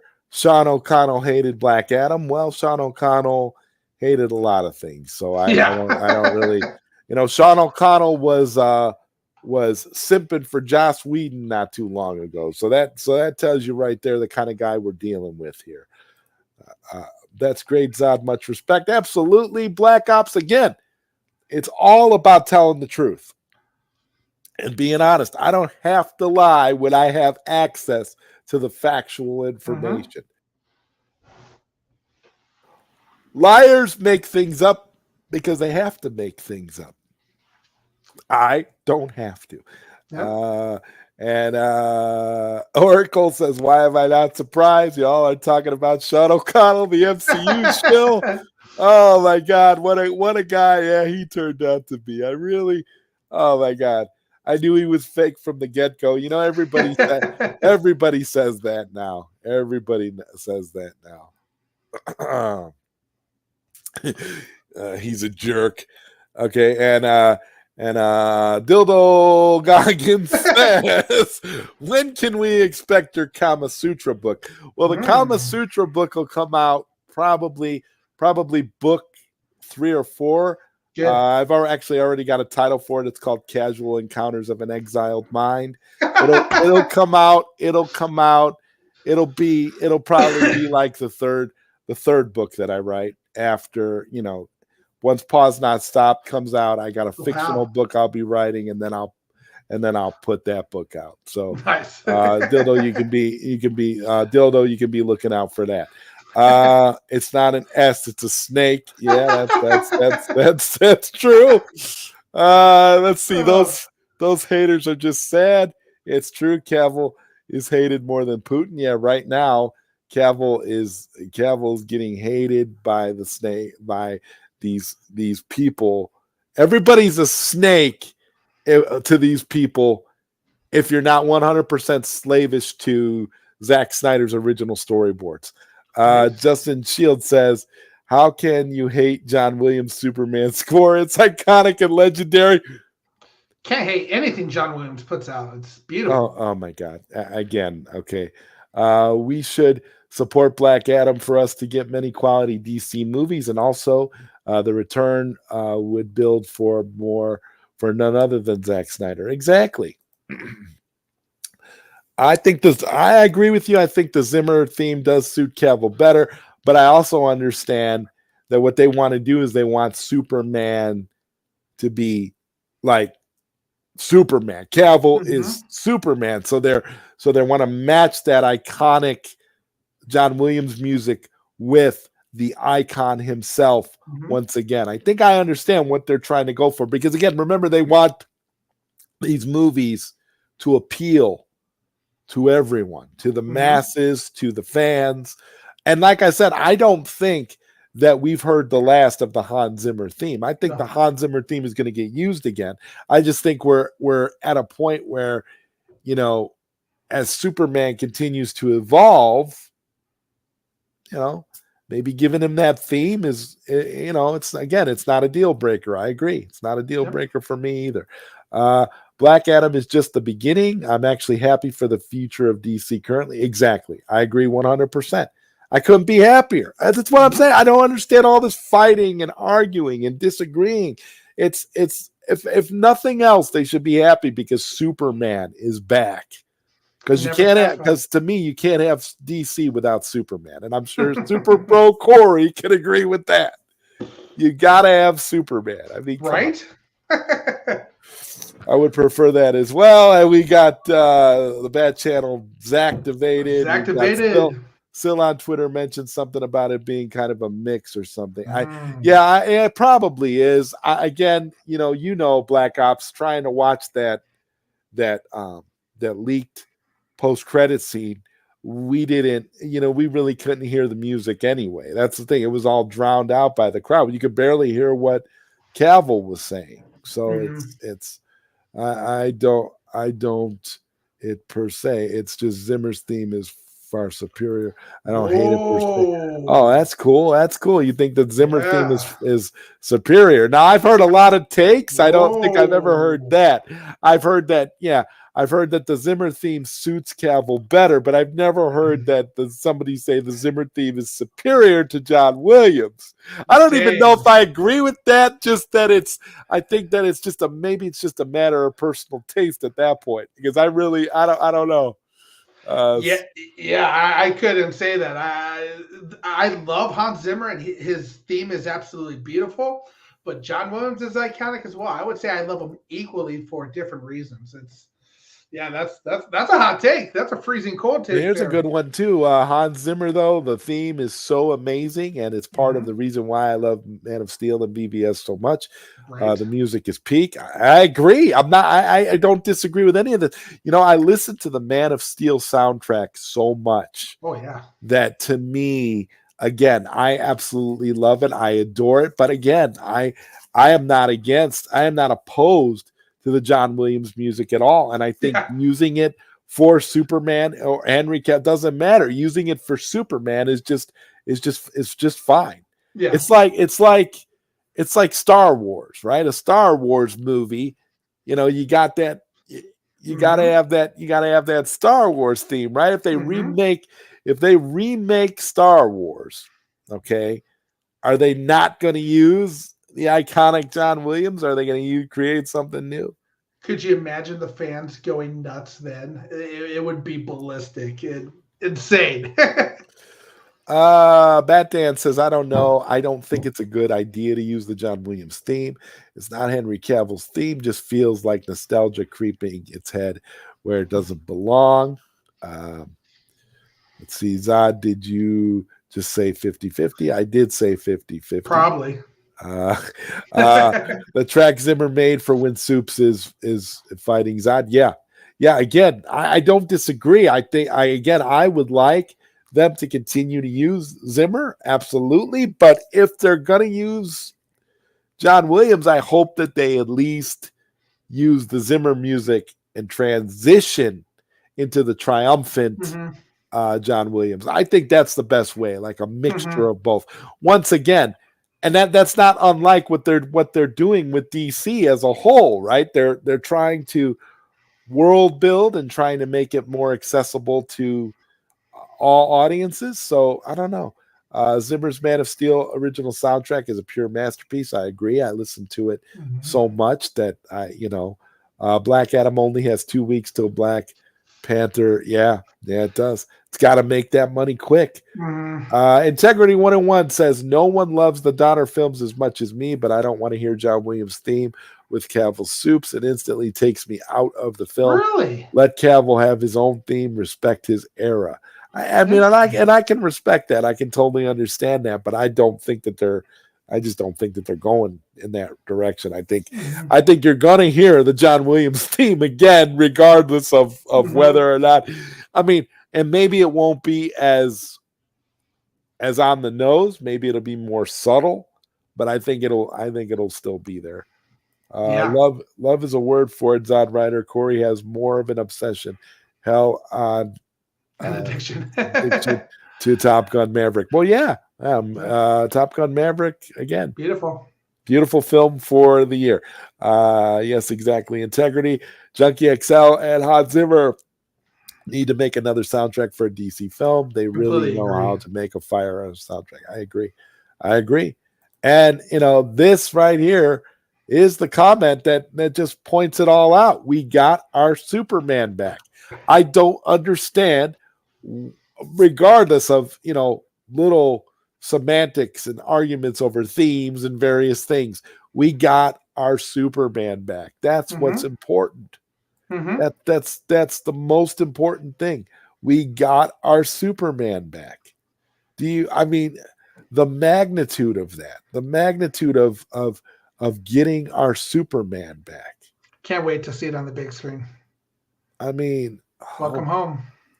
Yeah, it's just a beautiful, beautiful scenario to finally have Superman back where he belongs, with us. Everybody loves it. Fun fact, Zack Snyder wanted to use John Williams' Superman theme in Man of Steel, but Warner Brothers wouldn't let him. That was something I didn't bring up, Justin, because I didn't want to bust the bubble of all these people that are saying things like, the John Williams theme doesn't belong with Cavill and all that other stuff.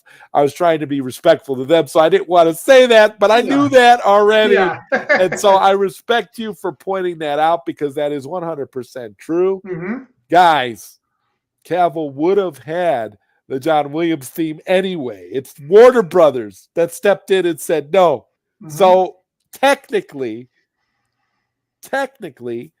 Zack Snyder is getting what he wants then, because he eventually wanted Henry Cavill to have that theme anyway. So. Very true. Trying to get caught up with the chat. I know I'm really far behind here. I'm going to watch Halloween Ends this weekend. Yeah, Halloween Ends is another movie that dropped today, just like Clerks 3. Black Adam will break $1 billion. I think it will. We've got hashtag release the air cut himself, Mr. Jesse Allen. What's up, Jesse Allen? Good to see you, man. Looks like who else do we got in here? Let's see. The era of incompetence for DC is over. I agree. Integrity says, told you Told you all year after year, Cavill and Affleck would be back as Soups and Bats. Absolutely. Let's see here. We're trying to get a little bit caught up. I apologize, everybody, but you guys just make so many great comments that it's hard to. And we've got Retro Nerd Girl here, classing up late night Q&A. Retro Nerd Girl, catching this so late, I'll have to be in on the replay crew, but saying hi to ZodWriter and Super Bro Corey. Always a pleasure having you here, Retro Nerd Girl. And Bat Dance Thoughts says, I give you credit for doing that live stream. It worked temporarily. Unfortunately, it didn't seem to last, but you made an effort and you are a big man for that. Yeah, the stream where I tried to bring everybody together. Yeah, I was trying, again. But see, the difference is, like I said, my book is going to have everybody's direct quotes. So it's going to be their own words. So if you're mad, if somebody reads the book and they're mad, then they need to get mad at themselves because it's what they said, not what I said, and not what I attributed to them. So there you go. That's going to be the difference. If they try to come at me, it's going to be, hey, you said it. It's here for anybody to see publicly. All I did was put a quote that is from something you said directly in here. And I didn't do it out of context either. I put it in there because I'm not a mind reader and I don't know what you meant by it, but I'm going to put it in there. What's up? The cosplaying Kryptonian. Good to see you. Zach OnlyFans are in extreme force once again. That actually has a connotation to it. Yeah, it does. Cosplay Kryptonian. I like what he did there. Zach OnlyFans. Yeah. That's actually what kind of a group we're dealing with technically. Zach is showing them pictures of his toes, and basically they're they believe that everything, the sun, the moon, and the stars should revolve around Zack Snyder. Whenever I hear people talking crap about ZodWriter, I just roll my eyes. Well, thank you, Integrity. I appreciate that. People are going to have their opinions. They need to keep it respectful, though. That some of the nasty stuff just annoys the shit out of me, and I can't stand for that. I don't get it either. I don't get the reason to be like that. If anything, I've always tried to be respectful to everyone, even people I don't like or I disagree with. Because if I don't like you, I can still have you on late night Q&A and still be respectful to you, even if I don't agree with you. It's fine. But other people don't see it that way. I don't know. Jesse Allen would love to have some words in the book if allowed. Oh, absolutely, Jesse. I'm going to be coming to you, man. You are released the Ayer cut. I'll definitely be coming to you, man. There's going to be a chapter in the book devoted to the Ayer cut. Believe that. Baby girl says we'll get to go. Great stream. We'll catch the replay later. Thank you, baby girl. Thank you for being here. Appreciate you so much. Retro Nerd Girl shouting everybody out. Sean O'Connell is the biggest joke out there. We've got relaxing right now, enjoying a good show, but my day job these last 3 weeks has been really, really rough. Oh my God, I'm so sorry to hear that, Trey. Suck it up, Trey. Suck it up, Trey. That's the new hashtag. Suck it up, Trey. And we've got the great, and we've got an amazing individual in the chat. We've got Mikey Sutton himself here in the chat saying, "I'll read your book." I'm glad, Mikey. Mikey. I couldn't be happier with what you're doing, man. What you're building right now is incredible. You and Sil, Sil Nation, and then of course, like Sox is so fond of saying, the Mikey verse. How much of a super chat do I have to give to keep Super Bro Corey? Oh God, that's so funny. Oh my God. That's Zod funny. sounds like comic Zod, Karma Sutra story time. Yeah, Ooh. definitely. Yeah, that's going to be good. Again, Casual Wiki porn. Encounters of an Exiled Mind. That book will come out as well. I am going to write that book. Retro Nerd Girl says the movie Millennium 1989, possibly Werewolf by Night. That's what Ooh. we want, Retro Ooh. Nerd Girl. I'm looking forward to that Werewolf by Night video that she's going to do. Mm-hmm. Bat Dance Thoughts says Mikey Sutton. I saw the first half hour of the Dreamwalker stream. Can't wait to see the rest of it. Dreamwalker is phenomenal. It absolutely is. Mm-hmm. The cosplaying Kryptonian says just like Jay Oliva said, drown them out with positivity and excitement. Exactly. And the Bat Channel confesses, I haven't seen Millennium. Looking forward to that review. Werewolf by Night was so good. I agree. Let's see. Mikey Sutton is thanking Bat Dan. JW is Universal. Mikey Sutton. Let's see. We've got all these great people here in the chat. That's what I'm talking about. This is a great Right. chat, man. Always It's a great chat. it's fun how the community has really just come together. That's one of my favorite things about this all. It's the camaraderie, us getting together. Just about every night because there's so many of us doing content that are all just Oh a big yeah. group of Yeah, friends. I So it's mean like, I've gotten to the point where I don't even do as much stuff as I used to mm-hmm, do because there's too much going on. So mm-hmm, I've gotten to the point where it's like, hey, as long as I can do my late night Q&A every week, I'm happy with that. But I'm right, not trying to do, 5-10 streams and stuff. And now that I'm, collaborating with Savage Bat on the weekends and it's a doing all great these show. different things, Yep. it's like there's so much going on, and there's only so much time in our Mm-hmm, lives. And you've got to be willing to carve out time for everyone else, which is what I love about this community. We're mm-hmm, very, very good about that, about not really crossing over too much, about respecting when other people have streams and just supporting each other. And that's what this community does mm-hmm. best. How are you, Orc and Beans? Orca Good to see beads. you. Happy for the DC fans. Nice to have Orc and Beans here in the chat. The Ultra Toxics seem to be dwindling for sure. Ultra Toxics. I love that.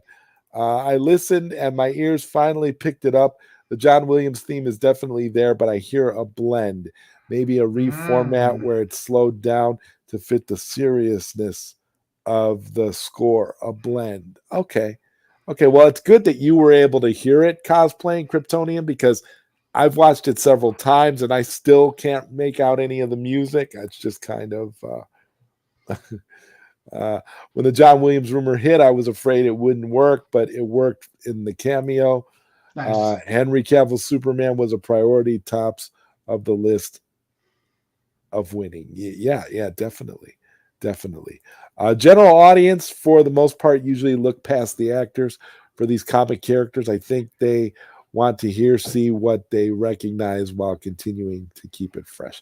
Yeah, I think so too. I think there's you know, uh, you know, a broader appeal to say, okay, let's use John Williams music here with the most iconic Superman of a generation, because that's what it is. There's a reason Henry Cavill's being brought back. It's not, it's he's terrific in the role. He was born to play the part, and it's incredible. I mean, it's definitely amazing.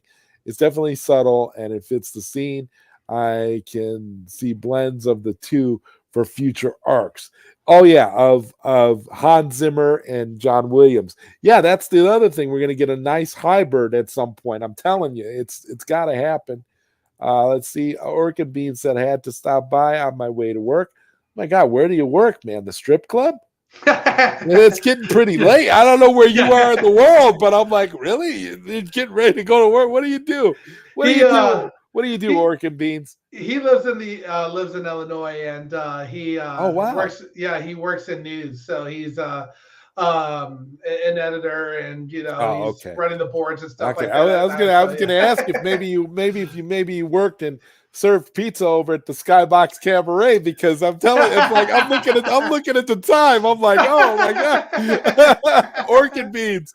Time for Right? Trey to check his watch. Oh yeah, never gave up hope. Never give up hope. That's for sure. We got our Batman back too, guys. Who was the most important person involved in the Snyderverse besides Zach? It was Ben Affleck. There you go. Let's see. And Red Hooded Outlaw says hashtag suck it, Trey. Suck it up, Trey. Suck it, Trey. Suck it up. Go join Orchid Beans over at the Skybox Cabaret for some pizza and some and some naked strippers. Yeah, that sounds like fun. And Mikey Sutton says thanks. Only the beginning. Yes, of course, Mikey. Oh my God, brilliant! The brilliance of the Mikey verse. And so what I'm going to do now to round things off for me and Super Bro Corey is I'm going to go ahead and shoot you in the private chat. I'm going to shoot you the link here, and you can send the StreamYard link to our additional guest to jump on for the remainder of the show, because we're at the 2-hour mark now. So there's somebody else going to be joining us here on Late Night Q&A. Oh yeah, it's been 2 hours and it feels like it was 25 minutes. Well, yeah, it's moving by. Integrity 101 says, in my opinion, people should be equally hyped about Batfleck. He is not done. Oh yeah, that's what they're saying on Twitter. A lot of these cultists on Twitter are saying that Ben Affleck is done, that he's never coming back, completely ignoring the fact that he's in Aquaman and he's in The Flash, and yeah, but he's never coming back, right? No. The cosplaying Kryptonian says, got to run and finish the shift. Always enjoy Night All. Always enjoy Night All. New DC, Neil. Thank you, Cosplaying Kryptonian. Hope to see you back here again for next week's Late Night Q&A. Bat Dance Thoughts says Orchid Beans is the reason Corey and Trey were in Illinois. Oh yeah. I remember now. I totally remember, and I feel so stupid, but I totally remember right now. Bad Dan. What's happening? I hear a phone. Oh, is it? Oh, it's mine. Mine's going off. Oh, there we go. Should have muted that thing. God, I can't believe I'm finally caught up with the chat. That was daunting. Yeah, man. Let's see here. I sent that over to him. We'll see. Okay. All right. So I guess what I want to ask you now, Super Bro Corey, is we got all this stuff out of the way. Now we can talk a little bit about Super Bro Corey. What is it about you that made you want to start teaming up with your brother? Was this something that was from the beginning a Bat Channel Origins thing, or was this something that you had to make a decision on later on? How did all that work? Yeah, so originally, when Trey first started the Bat Channel, I was doing the editing for his shows and everything like that. So putting them together, kind of the background stuff, helping him videotape, being a videographer for him every now and then, and just really, being in that background role for Trey to help support what he was trying to do. And it was cool because, I had a fun time just, watching, everything that was going on. I didn't have a Twitter account at that point. I knew everything that was going on, and I was watching, everything that was being said, and restore the Snyderverse, or, release the Snyder Cut and everything along those lines. But I was kind of in a backseat role because I wasn't jumping on Twitter because of how toxic that place is, and still is. But I was more just there to support Trey and everything like that. So I was watching your hashtag suck it up, Trey. I was watching your guys' streams and everything like that, and I was truly enjoying everything. And it wasn't until, Trey was like, thinking about getting into the live stream side of things, and the channel was really growing and building and everything like that. And uh, he was like, "Yeah, let's jump on live streams." But he asked if I wouldn't mind helping him out there and kind of co-hosting, and I was like, "Yeah, I can, punch the stream, and I can punch you. I can punch you in the face, Trey. Right. And yeah, it's taken off from there. It's been an incredible ride. And for me, it's been just an absolute blast, because I was, I told Trey right from the get go, I was like, all right, if we're going to do this, the thing for me is, way back then when we first started the channel, it was about the community that was building, that was growing, and the friendships that we were making. Like it's been just incredibly impressive ride. And these live streams is really what I've enjoyed so much more now. Yes. And the camaraderie of us as a group. I still remember the first time we had you on, Zod, and I was like, I remember after the show, and we always, it's funny. You do a live stream, you have your panel on, and then you hang out for 4 hours after, just talking and just with each other, and you're really getting to know people. And I remember even after you guys left, and I called Trey up. I was like, man, that was awesome. I freaking love ZodWriter. Like you're just like, I was just so impressed by you. And then I was meeting other people, and I was just like, just falling in love with this community so much. And yeah, it just really took off from there. And that's what this has always been about for me. And then slowly but surely, I kind of started speaking up a little bit more, during the yes, I've noticed you've become a very vital component in terms of speaking your mind on the Bad Channel. And speaking of the Bad Channel, thank you for all of that, Super Bro Corey. But we have our additional special guest for tonight to round out the show. Ladies and gentlemen, let me welcome back to Late Night Q&A. I am going to welcome Trey, the man who checked his watch. He is here. Ladies and gentlemen, this is awesome. I have both Super Bro Corey and the Bad Channel, a.k.a. Trey. Whoa. I have both parts of the Bad Channel here. No. You have you have the Bad Channel here, because Super Bro Corey ain't no part of this no more. No, he is. He is. The ZodWriter show. He is. Y'all just that was no, we're done. No more, Corey. Kicked off, booted. I'm gonna have to create my own. Hey man, when I heard the news that you were gonna be joining ZodWriter, I was like, thank God. I've been trying for years. How can I, slowly transition Super Bro out? No way. I will still pull up your chat though and troll you in the chat though. Oh my God, there's no way. But you know what? This is an honor for me. This is great to have you both here. I love anytime we get to stream together. And this was what me and Corey had talked about earlier. We had talked about, I'm going to bring that towards the end or the midpoint, wherever we could fit it in. We're going to bring you on too, Trey, and we'll have a great discussion. It's always just great, being in your presence, being around you guys. I love you guys so much.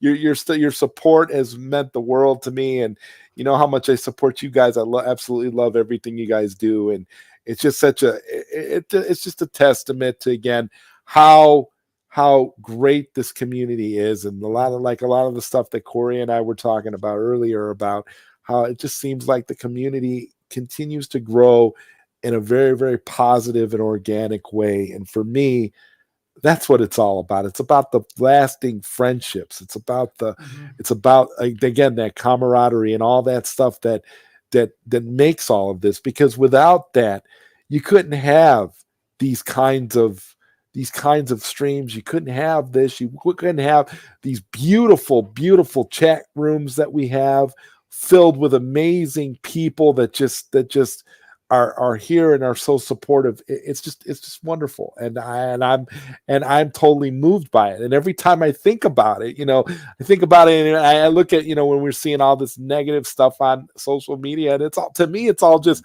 white noise, and none of it matters, because I see the bigger picture of everything that we're all accomplishing together as a community. And Trey, I just wanted to get your take on all of that. I mean, you know how I am, Zod. Like, I try to stay away from the negativity. Like, DC in general has always been such, like, and I get it. Like, we've been, hurt quite a lot, especially after the Snyderverse, and everyone told us it was dead. And, we got Justice League, and then you get Birds of Prey, and you get Wonder Woman 1984, and you're kind of like, oh man, if this is going to be DC, I don't know if you're like thinking, I don't know if I can be a DC fan anymore. Do you see all the injustices going on, and not a real DC fan. Not a real DC fan. Hashtag Spider Channel will return.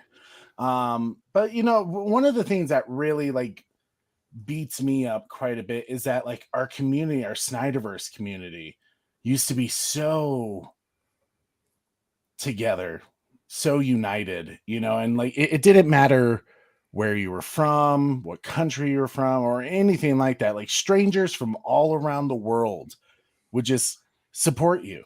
It would be like your hashtag release the Snyder Cut, bro, we're there for you. Like I started a channel and nobody knew me, and yet when I reached out to people like Fatal J and some of the other people in the community, they were all like, yeah, bro, go for it. Like you have a voice in this, like go do it, be a part of this.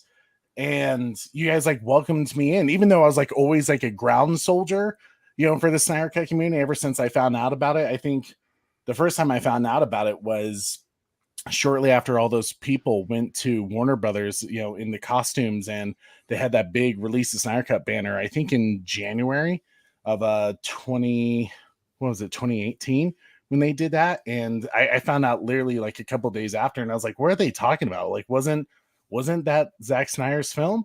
Didn't know what they meant by it.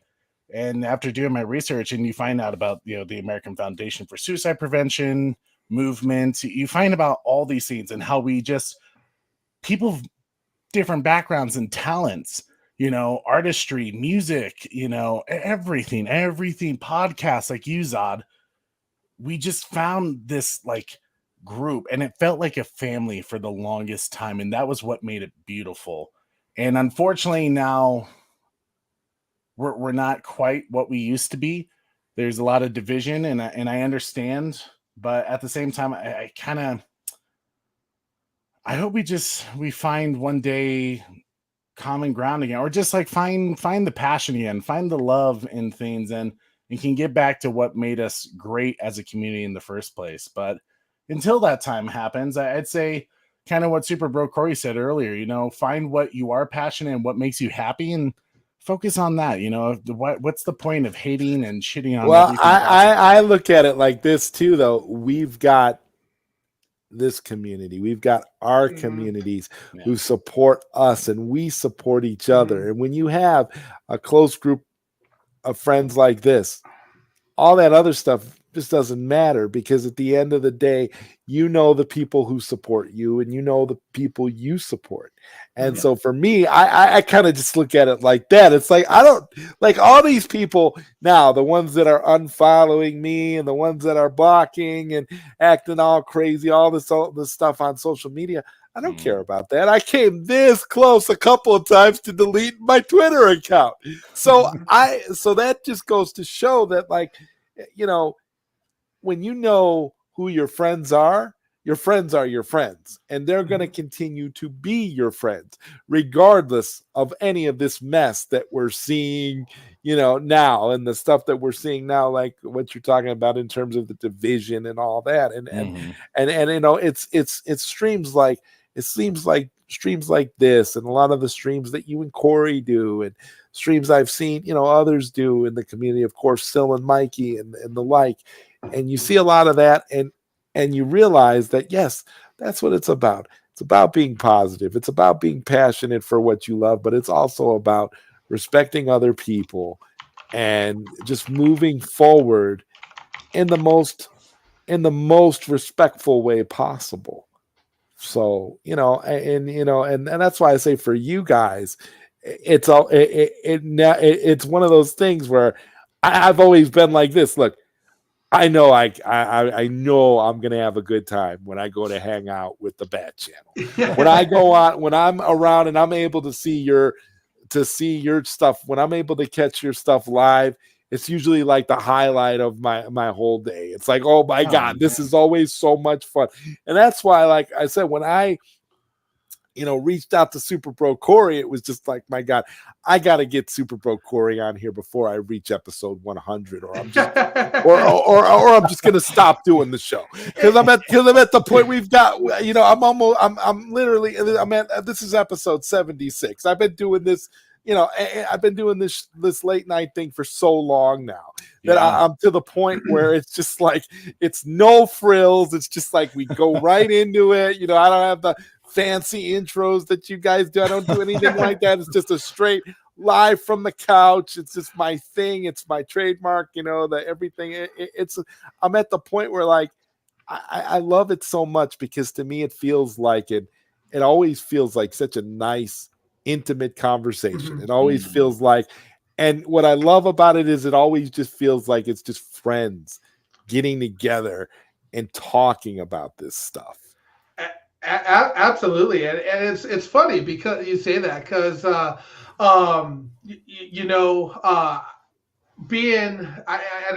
joked around with this with Trey. I was like, man, this is awesome. With ZodWriter, you've been talking about having me be on a part of this late night Q&A with you for a long time. So this has been like months, maybe even a year now. It seems like it may have been that long. We gotta get you on one of these times. And I'm like, oh yeah, absolutely. Because I want to be there to support your channel. But I'm like, man, I've always been in such of a, like, kind of a, I don't want to say background role, but like a co-host role of Trey and the Bat Channel. I'm like, man, am I going to be able to bring, much to talk about it? Here we are 2+ hours in later, and, we're just now bringing Trey in. I was like, man, Trey, get ready to be in like. Well, it just goes to show. Checking my watch. It just goes to show how unnecessary Trey is, right? That's what we're. I've been telling this to Corey for a while. Like, you would actually, the truth is, I've actually said to Super Bro Corey on many occasions, like, bro, if you want to do a show, like, and I can't make it, go do it. And then he's just like, nah, man, nah. You guys are so great, though. You guys have like this, the greatest, brother relationship kind of thing going on. And you do, and you bring it to every stream that you do. And it is so genuine. This is why the whole idea was like, yeah, when I mentioned Corey's like, well, yeah, about Trey, and I'm like, yeah, Trey, we're of course we're gonna bring Trey in too, because this is what and I'm like I said, I'm just always excited anytime I get a chance to stream with you guys. Period. It's always so much fun. Thank you. And you got and I love it, because again, I knew that I was going to be, lifelong friends with you guys a long time ago, because I realized that we all have, like you said, Corey, that common ground, that, that whole thing, it's always there. But when I knew 100% that no matter what, I was going to be ride or die with the Bat Channel, and Bat Channel was ride or die with me, was that day that we watched the Batman teaser trailer together. Yeah. When we watched that trailer, I got so much hate in the comments section because of how I felt about it. Right? Yeah. It Trey backed me up 100%. Like, listen, this is how Zod sees it. And what I loved about Trey was it was like, it's not that I 100% agree with Zod, but that's how Zod sees it. It's like, that's what we're, what it is. It's that common ground. It's that understanding that different opinions are going to exist. Just because somebody doesn't agree with you about a movie Doesn't mean you have to hate them. Doesn't mean you have to completely turn your back on them and never talk to them again or trash them for the rest of your social media life, whatever you're doing. And Trey understands this, and Corey understands this, and I understand this, and this is what I mean about different viewpoints and different perspectives. There's nothing wrong with that. Just because you liked the Batman doesn't mean that I'm gonna hate you for liking it, even though I hated the movie with a passion. That's just it's just a different viewpoint. And what I loved was that it wasn't even like you were trashing the movie, and you got so much hate because you didn't glorify it in a way that like they wanted you to. Yeah, that was the craziest thing to me, because it was just like, I'm not like sitting here saying this is the worst Batman film ever, but like to Batman fans who had been watching our channel, they were like, you're the Bat Channel, like you're supposed to just fucking say it's the masterpiece. And I'm like, that wouldn't be honest then. Like, do you want me to be fake with you and like just tell you what you want to hear, or do you want me to tell you the truth? And honestly, and I was worried about that show too, because I talked to Corey about it, and I was like, it's not my favorite. I mean, there's themes, as a Batman fan, there was themes I saw the potential of where the story could go in the sequel that Corey and I don't give a goddamn, because we're Superman fans. We don't give a damn. Sorry. This bat shit. We don't care. All right, we don't care. You're just talking nonsense, right? We don't care. No, I honestly, it was like I never was a bigger Superman fan than I was after I watched Matt Reeves' The Batman. That's how much I hated that movie. I hated that movie so much that it made me an even bigger Superman fan. For real. Oh my God. It's really funny too, because like when you think about it, like most Batman films, like BVS, even the theatrical cut, before I realized there was the Ultimate Edition, I kept going back to the theatrical cut because I loved that. I kept going back for different Batman. Hell, I still keep going back to the 1966 Adam West Batman movie. This was like the first film I didn't like rush to like go back and see in theaters or to watch on HBO Max. It took me like 2.5 months before I decided to I got time. Like I'll watch it again. And watching it that second time, I was like catching all the things that you guys had mentioned. Yeah, Corey and I don't care. Yeah, we don't care. For me, it's not as good as I initially thought.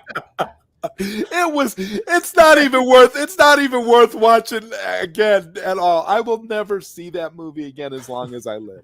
I will never watch it again. I don't care what the circumstances are. I will never watch that movie again. I will always suggest an alternative. Anytime I have a date, okay, and the woman is looking for a movie, and I did have a girl that I dated not too long ago. She wanted to watch the Batman because she'd never seen it. And then you kicked her ass out. And you know what I did? I said, my response to her was, have you ever seen Zack Snyder's Justice League? And her answer was no. Would you like to watch Zack Snyder's Justice League? Sure. Perfect. And I got myself out of it. I avoided watching the Batman and was able to get her to watch Zack Snyder's Justice League for me. To me, that was a win. That was a win-win. That was a great approach. Because honestly, Zack Snyder's Justice League went by quicker than watching the Batman. Because although Zack Snyder's Justice League is 4 hours long, it doesn't drag the way Matt Reeves' The Batman does. Yeah, Matt Reeves' The Batman is definitely much better than Zack Snyder's Matt Reeves' The Batman feels like it's 4 hours long.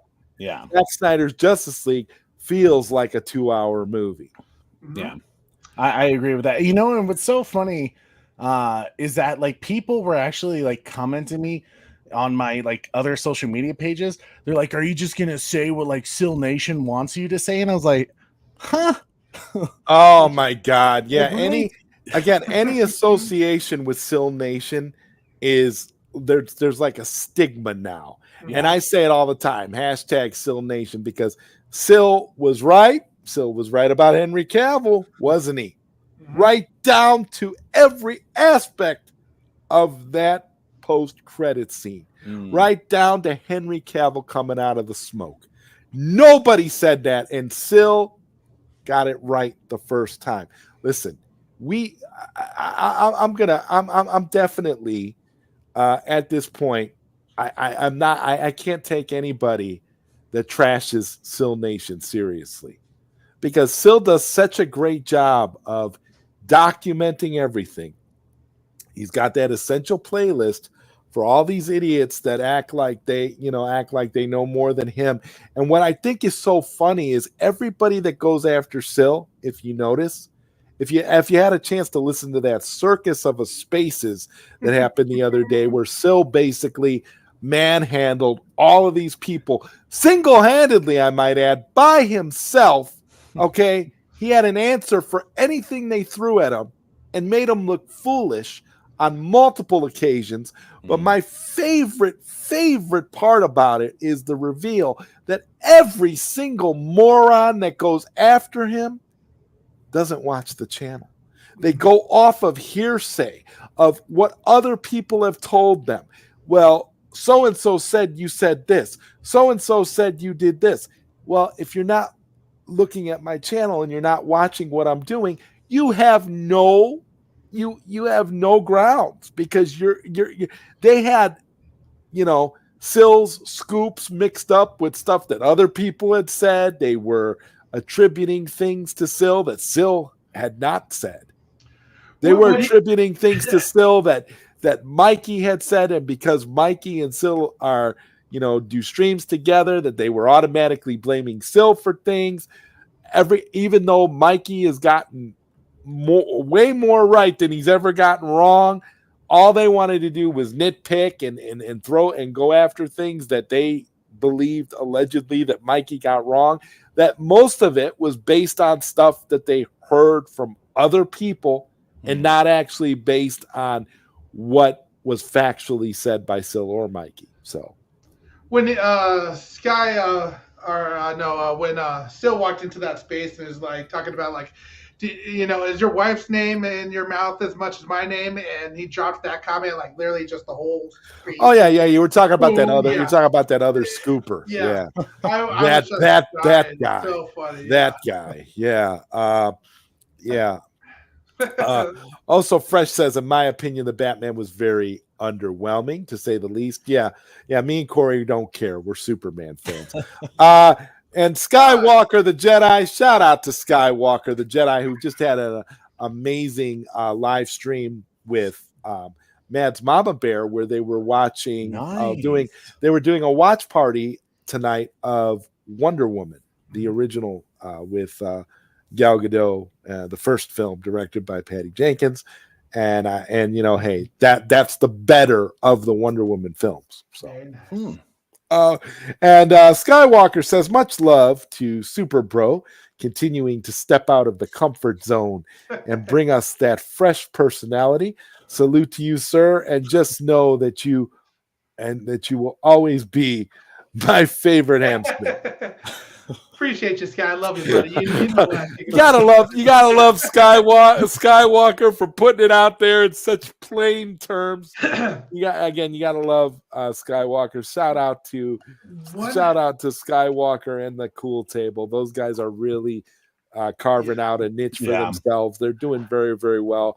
It's the point. I can't even get a spot on those streams anymore. Right? You're like, you're not cool enough for the Cool Table. They're always doing their own thing, and it's always so good. It's like you go in there. There'll be times, they'll be doing their thing, and I'll just be listening in the background while I'm doing other stuff. I mean, they're so flushed out now. They got so many. You got Skywalker, and then you got the Cool Table, and then you got El Necron, who's doing his thing, and you got the good Austin, who does a football show with Sil on Sundays, and got all kinds of really different different things going on. Yeah, you got Leon from the New Geek. I mean, there's so much going on. So shout out to Skywalker and the Cool Table, a great team of guys. Another welcome and great addition to Sil Nation.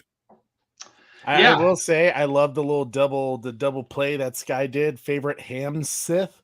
That's what you are, Super Bro. Oh, You are a yeah. Sith, my man. Oh, yeah. Hashtag Obi-Wan didn't give up too easily. He definitely did. But funny stories, Zod.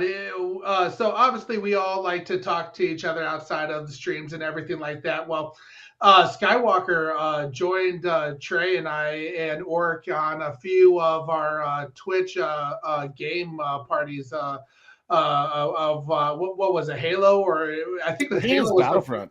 Battlefront. It was Battlefront or Halo. It was one of the two that he was playing with us on. And it wasn't until like he's been on streams with us numerous times before. You know, he sees us together all the time. And he's like, "Wait a second, are you guys actually brothers?" Or like, he found out about it late into the game. It just that story just cracks me up all the time. Sad to break it to him now, though. We're actually not real brothers. I'm just kidding. I know. Oh God, you can't even lie about that. Nobody's gonna believe that. Yeah.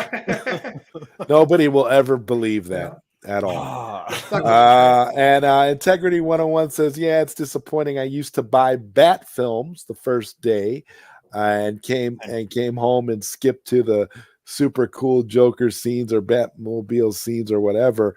I'm struggling to get through the Batman twice. Yeah, I won't be seeing it twice. Retro Nerd Girl says hi to Skywalker the Jedi and Orchid Beans. My coworker asked which Justice League to watch since he never saw it. I told him there's only one, Zack Snyder's Justice League. You told him right. Boy. You told him right. That's what you watch. And you know what's the best part is that Orchid Beans is a huge MCU fan, but because I know. he's been joining our show, he's like, dude, like teach me a little bit about the DC universe. So I sent him, honestly, it was like, you could tell I was a nerd based off all the films and animated films I sent this guy.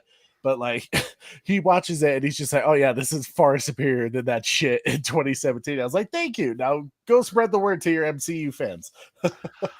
You know, and I'm just really impressed on with how you swerved your old girlfriend with like, oh, have you seen Zack Snyder Justice League?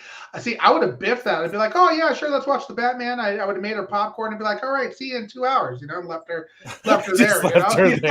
No. See, I knew when she said she hadn't seen the Batman and she'd heard things about it and she wanted to see it.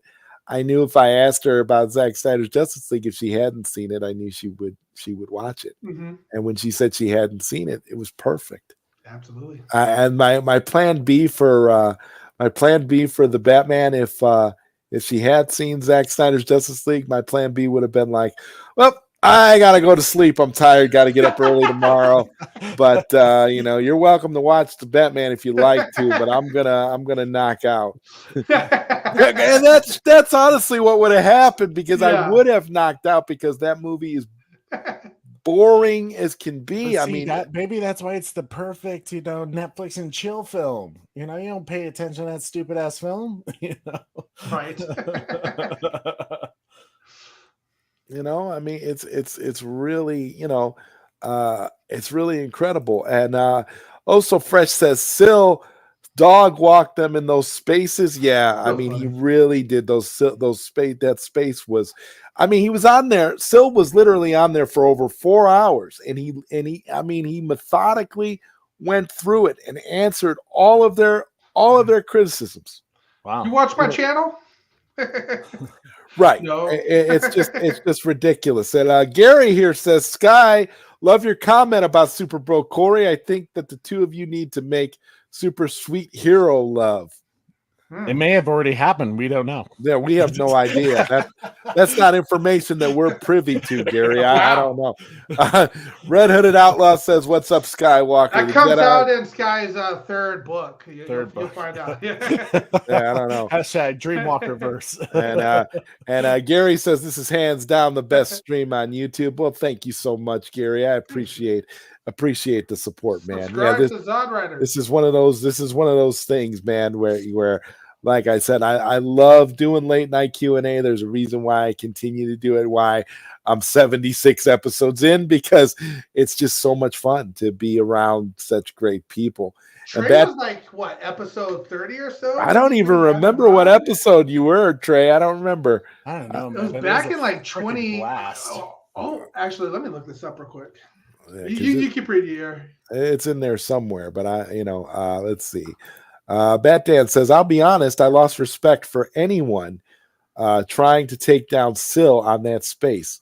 That crossed a line, trying to take down the whole content. Like what the F? Yeah, I understand. I understand those feelings too. I really hate the fact that, Syl gets so much heat just because Syl is popular now. He's like the big thing. He's hot. Everyone wants to knock the big dog. Right.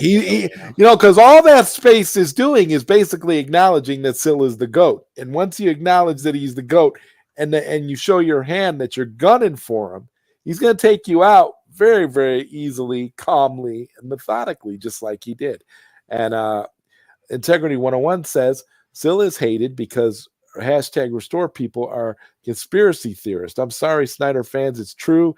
You are a conspiracy theorist. You ignored the mainstream cul-de-sac narrative and used your brain. Logic wins. In an age of fact-checking, when an executive like Ann Sarnoff says cul-de-sac and Zack Snyder trilogy, those are official sources. So it's supposedly true. People that swallowed that narrative got fooled. I agree. Trey was episode 30, and it's streamed. Oh, wow, you were right. October 27th, 2021. So almost a year to the date now. Wow, that's crazy. Yeah, we got the Super Bro episode. I dig it. And we got another $10 super chat here from my main man, Skywalker the Jedi, hashtag the cool table. He says, those Twitch were legendary. Real Sith behavior was going down. Trey was calling out commands. Corey was wrecking shop. And I was being the true Jedi that I am. Hashtag Jedi Mafia. Hashtag Mikey was right. Hashtag Syl was right. All already true statements. In fact, I'm going to go ahead, if I can, and highlight that as let me see if I can make that the highlight of the night. I don't know if it'll let me because it's a super chat, but I really wish I could, because that's great. That's a great statement. Thank you very much, Skywalker. As always, you are awesome. And again, I can't say enough positive things about my good friends over at the Cool Table. Definitely. We were probably playing for like 6+ hours. Like we streamed for like 4 hours, and then we were like, I don't think we played like that since not having. We killed the day. Yeah, it was so much fun. It was so. My wife literally got home from like a camping trip, and she was like, "You're still playing?" Like, yes. And Integrity says Syl and his channel are essentially destroying the mainstream narrative in a nutshell. The Snyderverse stuff is conspiracy theory stuff. Anyone supporting it will be hated, hence Syl hate. When you insult people over and over and over, and that person ends up being right, you're going to feel stupid. That makes one more uncomfortable and angry, hence all the hate towards restore people. And Syl is falling on that sword for the whole community, taking the heat. Yeah, in more ways than one, that's for sure. The people on that stream, on that spaces, were very, very coordinated. Well, I wouldn't say coordinated, because you had a guy on there who was running his mouth like a mile a minute, and you really couldn't understand. He was sad. I didn't think it was possible for a human being to talk as fast as that one dude was. I mean, he was just like, that's what he sounded like. And all his words were just, it was just not a nonstop barrage of verbal diarrhea. And it was just like, bro, calm yourself, dude. I mean, you got some of that pink hair in your mouth. I don't know, bro, but you need to calm down. And Gary asked a very good question. Where is Sharon Peters? I haven't seen her on your streams in a long time. I haven't seen Sharon Peters in a while either. Hope Sharon is doing okay, Gary. I don't know. I haven't talked to her. I haven't really even seen her posting on social media lately either. So I hope she's doing okay. Hopefully she's just busy. But we do know that Sharon Peters is a reporter in real life, so she's probably busy doing her job and doing real life stuff. So that could explain why we haven't seen Sharon in the streams lately. But yeah. But guys, I don't know. I'm gonna remain positive. I'm optimistic for the future of #new DC, and I'm really looking forward to see where things are headed. So I don't know. I want to say thank you, Super Bro Corey, for coming on here. Thank you, Trey, for stopping by. This has been awesome. It's been an honor. And your final thoughts, Super Bro Corey.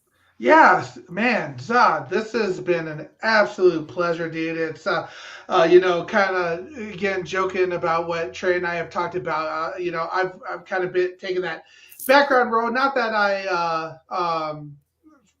am afraid to come up, but I was like, I've just always kind of been in that role on the Bat Channel. So I was like, it just speaks a lot to how our friendship has grown over the years, Zod, and how comfortable I feel with you. To you're the first channel that I've been on that it's really just been me and you the entire time without Trey for most of the shows. So I've been on other channels as well, but it's usually a group of a panel and everything like that. So this is the first one-on-one I've done ever without Trey. So it's been a pleasure. It just speaks to volumes of our friendship and how we were able to talk 2 hours before we even had to bring Trey on. So break it to him hard that I'm leaving the Bat Channel to come on to the ZodWriter channel. But no, yeah, it's been an absolute pleasure. I'm so excited for everything that's going on, what this community is doing. And this is what I told Trey from day one. This is what I was excited about. This is what I was looking forward to. And yeah, while we all have our own lives outside of this community has very much become part of our lives as well. And I look forward to these streams that you guys do. And, I've, and what the chat is saying and watching what they're doing and everything like that. It's just become, absolutely part of my life. It's crazy. I never thought I would have seen the day where I'm watching like YouTube more than, other streaming things, I found that to be the case too, Corey.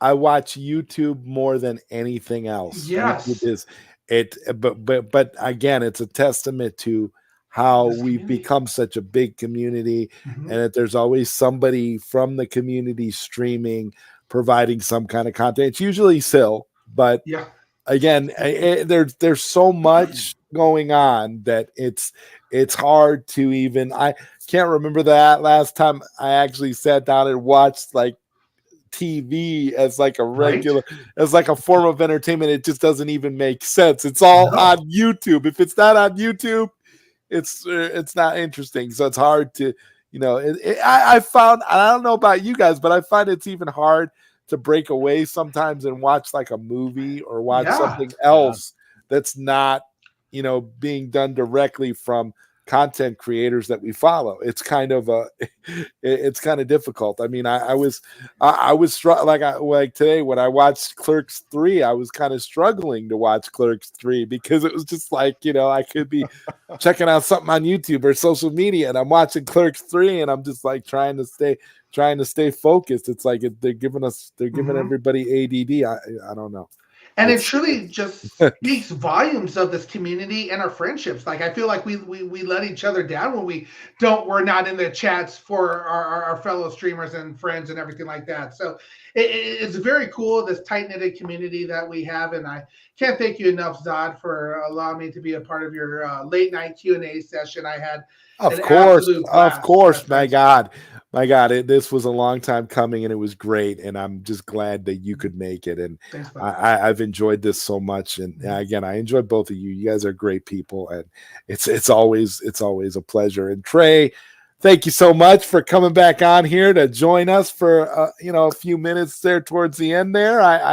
Again, you're always welcome, and this was something that to me was a no-brainer, with Corey, when Corey was like, we can bring out Trey later. It's like, yeah, of course. It's perfect. I mean, just thanks for having me, man. And the biggest thing I have to, first off, congratulations on having a new co-host, Super Bro Corey.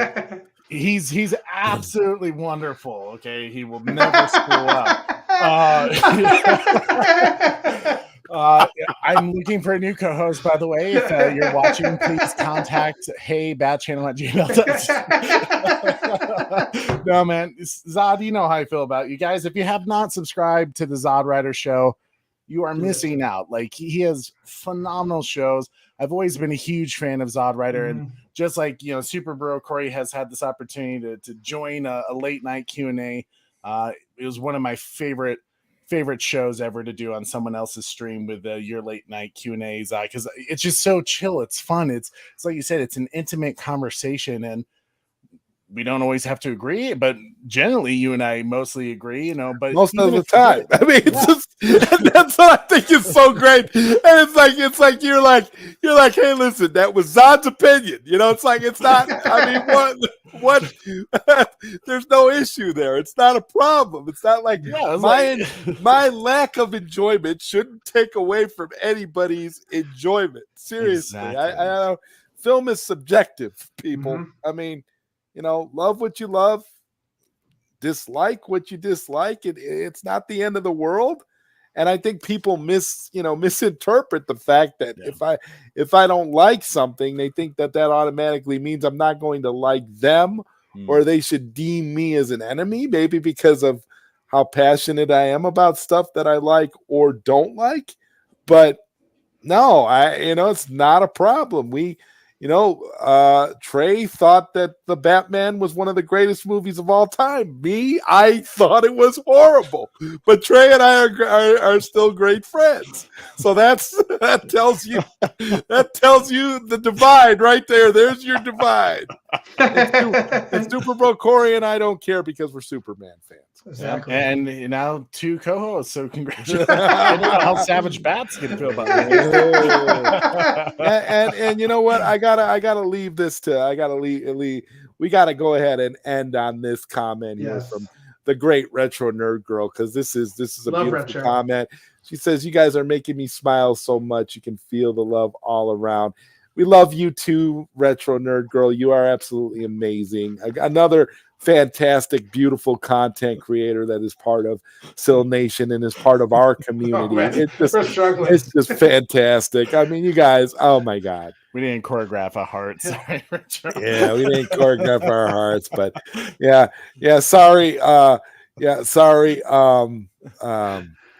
Integrity, but I'm gonna have to give that. I'm gonna have to pin that. I'm gonna have to pin Retro Nerd Girl's comment if I can find it, because it's just such a beautiful comment.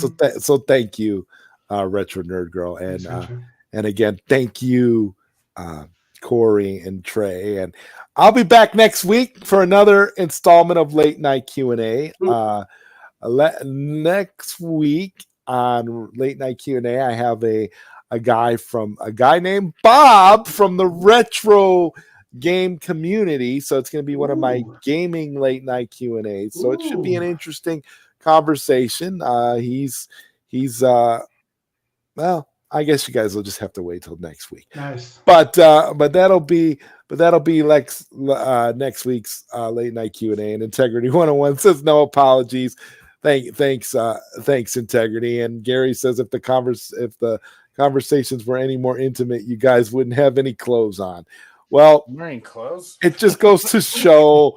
That when you vibe well with people, you don't have to take your clothes off to have a good time.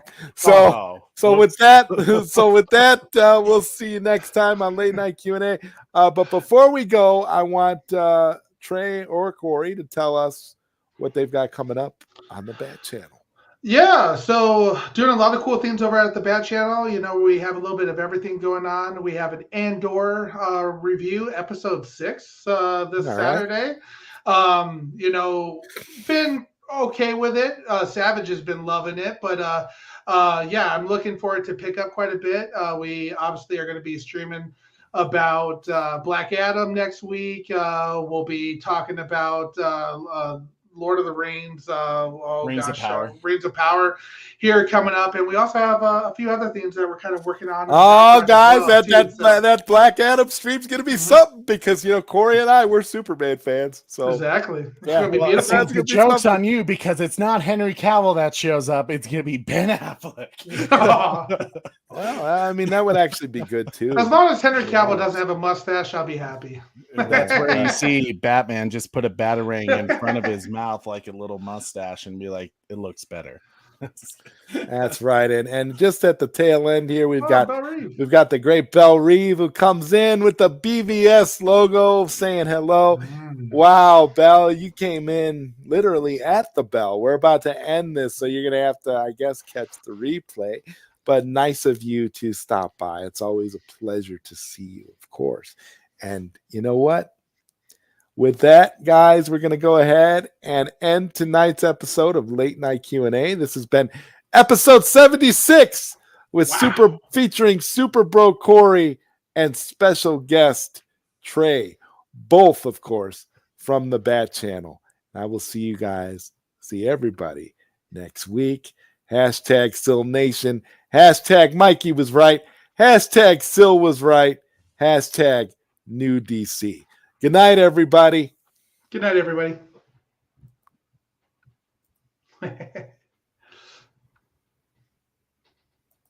We love you. Oh my God, what is going on? I can't end the broadcast. We're not ending the stream. I guess we're not ending the stream. I guess Bell can hang around for a while, because I guess we're not ending the stream. But we did tell them that after the stream's done, we typically talk for like 4 or 5 hours afterwards. So it just makes sense that it's just recorded now. So yeah, it's just continuing on. Okay. Well, let's try this again. Good night, everyone. Good night.